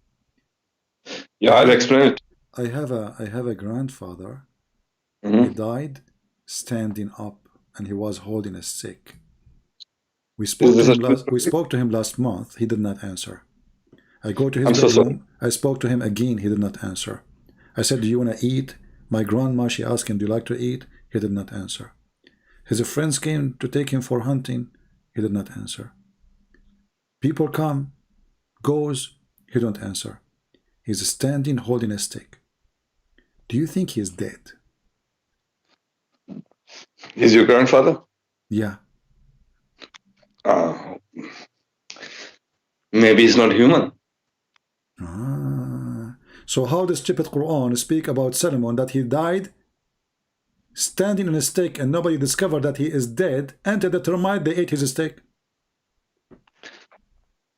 Another miracle of God. This is a miracle. Termite eating his steak is a miracle. Yeah, just maybe it's a message. Who knows what it is? So what is the message of termite eating the steak of Solomon, and Solomon is standing and he's dead for a year, and this guy is a king. This guy is a king, not like my grandfather. My grandfather is not a king. This guy is my grandfather was a pirate. My grandfather was a pirate. Follow the king. Obey the king. What? Follow the king. Obey the king. Be scared of the king. He's not dead. Maybe that's the message. Who knows? But isn't it obvious to know that the king is dead after 2 minutes if you speak to him and his eyes not moving and his lips is not moving and he is not even farting? But he's not moving. So how? So why anyone will scare from that person? I don't know. Maybe not scared. Maybe something else. Who knows? No, it says, 2,000 years ago that they did not see that he is dead until the termite they ate his steak. So the purpose of this is to make them not to know that he is dead. Can you really believe that there's a person standing? I will let him stand in, no problem. I will give him some help to stand for a year. And can you really believe that the people around him, his wives, his ministers, his leaders, they did not notice that he is dead just because he is standing? Not with logic. Again, it's about not logic. It's about belief. So those people are stupid. They don't notice anything. Yeah, you're talking about logic again. I'm not. What logic? What logic? Has any logic. If you are talking about logic, then hold on. Why the termite are eating his steak? Because obviously the guy is dead. They're not even afraid of him. The ants will not come to me if I am nearly alive. So I am standing. Even the termite, they notice that this guy is dead, is gone. Let us eat his steak. So the termite, they notice he is dead, and the people around him and his wife, they did not notice? Maybe not. Maybe not. You're going with logic again. Again, you're going with logic. Religion has nothing to do with logic. Just like Christianity, just like... okay, I see. Yeah, if you start following logic, then you become an atheist. Listen, do you have a stick at home? Shazi? Yeah, maybe I do.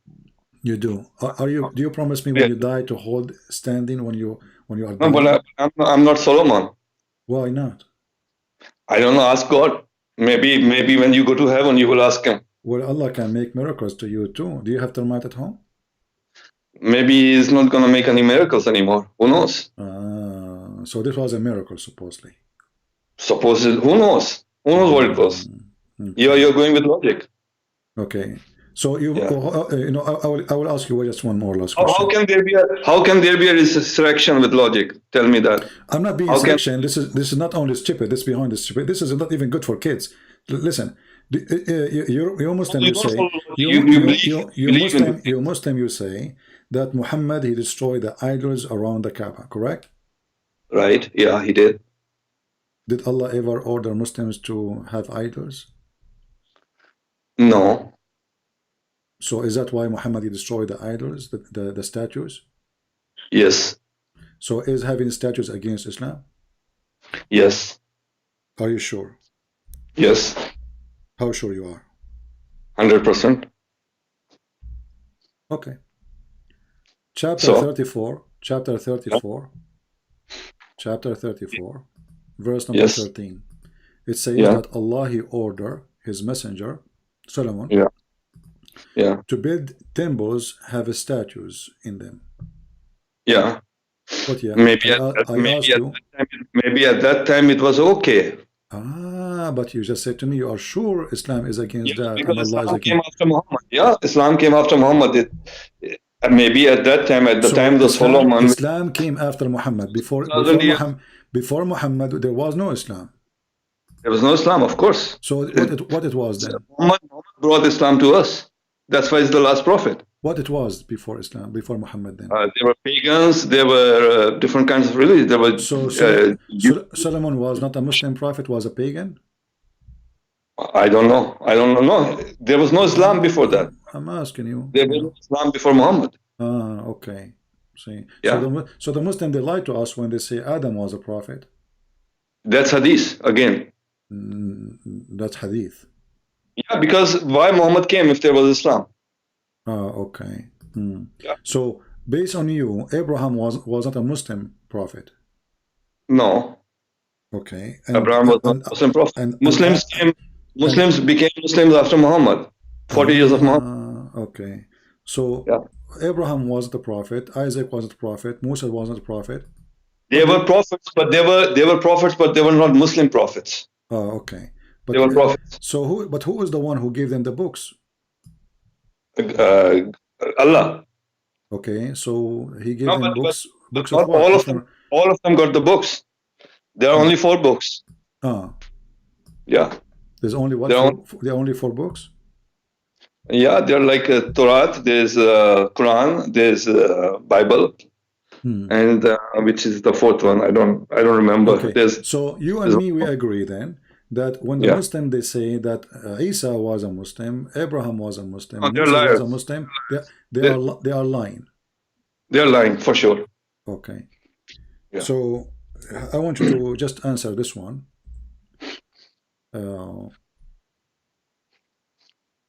Let us see this. See, these are the Muslims who have given Islam such a bad name by lying, by making up YouTube videos, by coming up with stories. Hold on. By saying that there is science in Quran Islam is the most stupid religion. I want you to read this verse for me.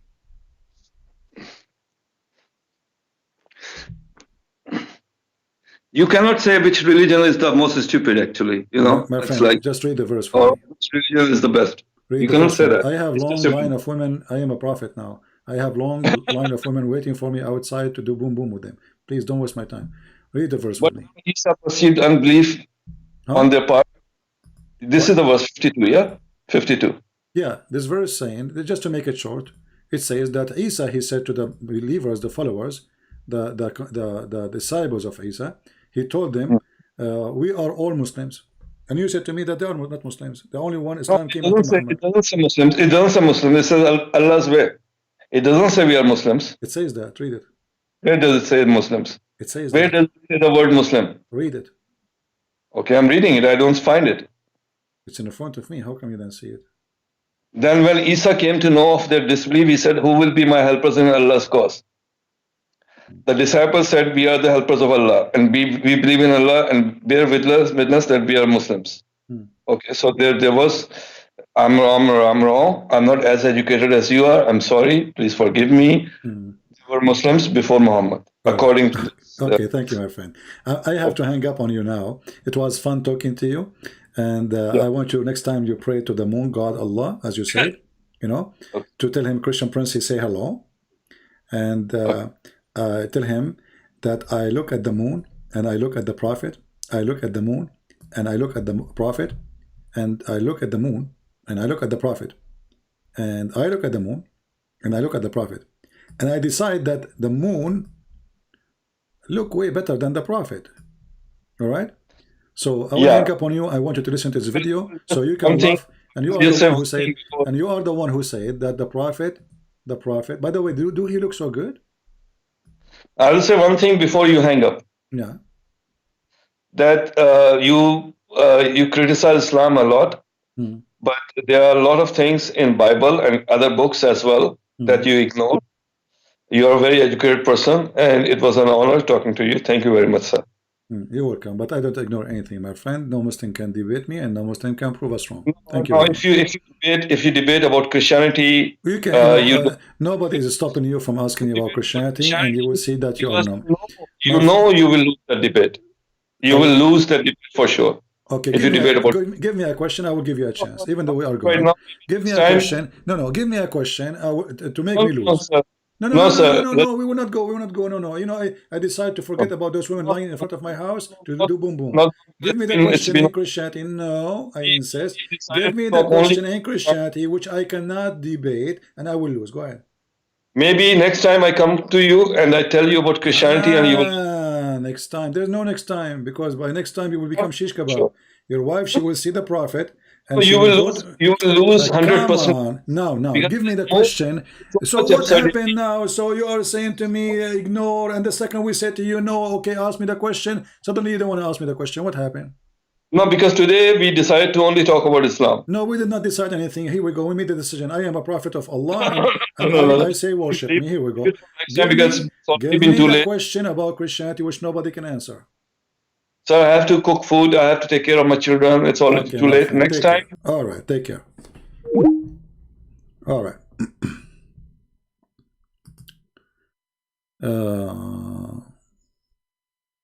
A Muslim, he's saying to me, is your butt ready?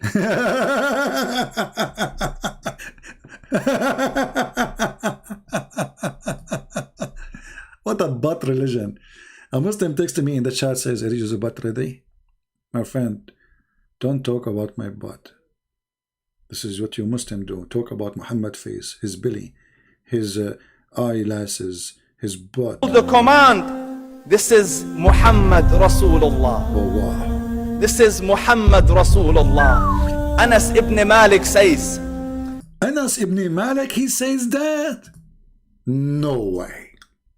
One night, I came out one night, it was the full moon night. Look at the emotion. It's hard to say it, isn't it? It's very hard to say it. Look at the emotion. Look at this. I look at... You cannot say it. I cannot say it. It's not coming. It's not coming because I'm very emotional now. And I'm talking about the most pretty person in the world. He's so pretty. He's so pretty. Face. Moon night. The full moon night.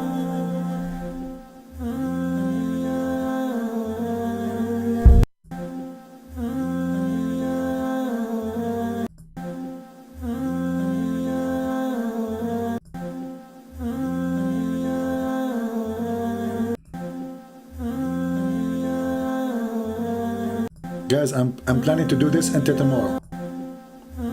This is fun, especially with the background music, you know, like, what the heck is that? You cannot handle it, you know. He's so good looking.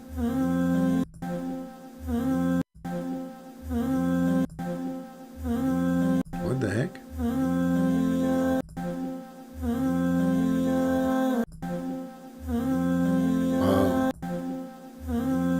I love it.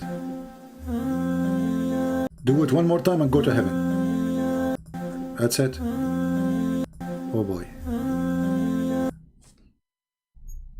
This is the stupidity of Islam. And the guy, he just called us to tell us that Muhammad was a very, because he's a special man, women, all Muslim women, they want to F him. All Muslim women, they want to F Muhammad. And you are telling me why I don't feel lucky, why I did not come as a prophet for Allah. I mean, what's wrong with me? Why Allah did not choose me to be a prophet? And I will do that job. I will be sitting reclining in my chair. And women, they come by thousands. The praised one, the praised one, the praised one, CP, the praised one. We want to do boom boom with you. And the CP says, okay, hold on. Only pretty women, okay? Think carefully. Only pretty women. If you are not pretty, get Betty. Pretty are welcome. Not pretty, Zori. What a stupid cult. I want to say thank you guys for being here. I hope you have a good time. At least this guy, he have the guts to call me. And it's not his fault that Islam is stupid. He's a nice guy at the end of the day, you know. I have nothing against him as a person. You know, he's a gentleman. He's a nice. He's not rude. He's not etc. But as you see, this is what Islam is about. Who can fix this cult? Nobody. Right? Okay.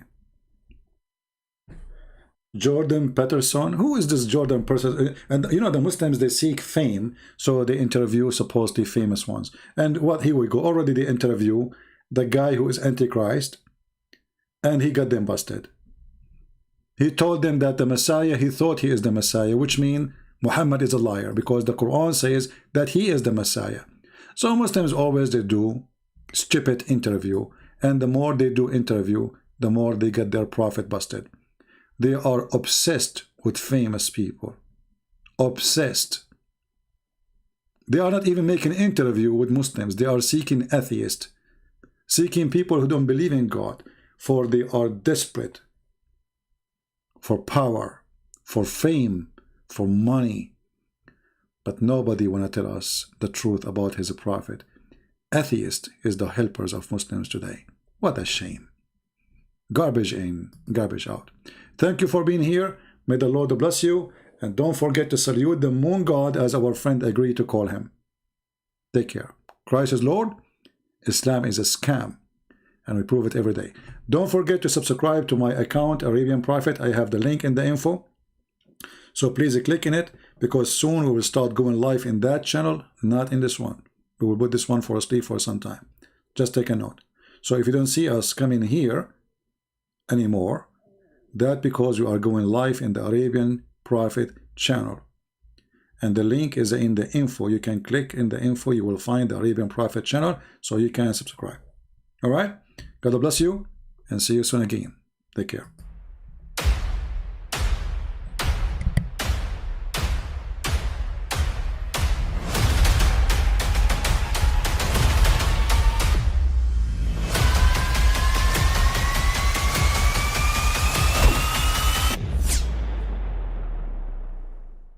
But I mean, again, he doesn't know who Gabriel is, right?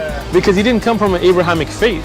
The people of Mecca were pagan. Quran is mentioned. If this book was from other than God, they would have found in it many contradictions. If a book is without contradictions, that has no bearing on whether it comes from God or not. I've had phone books that are inerrant, but I certainly don't think God gave them. That we believe without understanding. The brother asked a very important question, that most of the scholars say that listening to music, watching movies, and most of the television programs, they're haram. So how can we have fun? Let me tell you, brother, at the outset, that having fun is permitted in Islam as long as the fun is halal fun.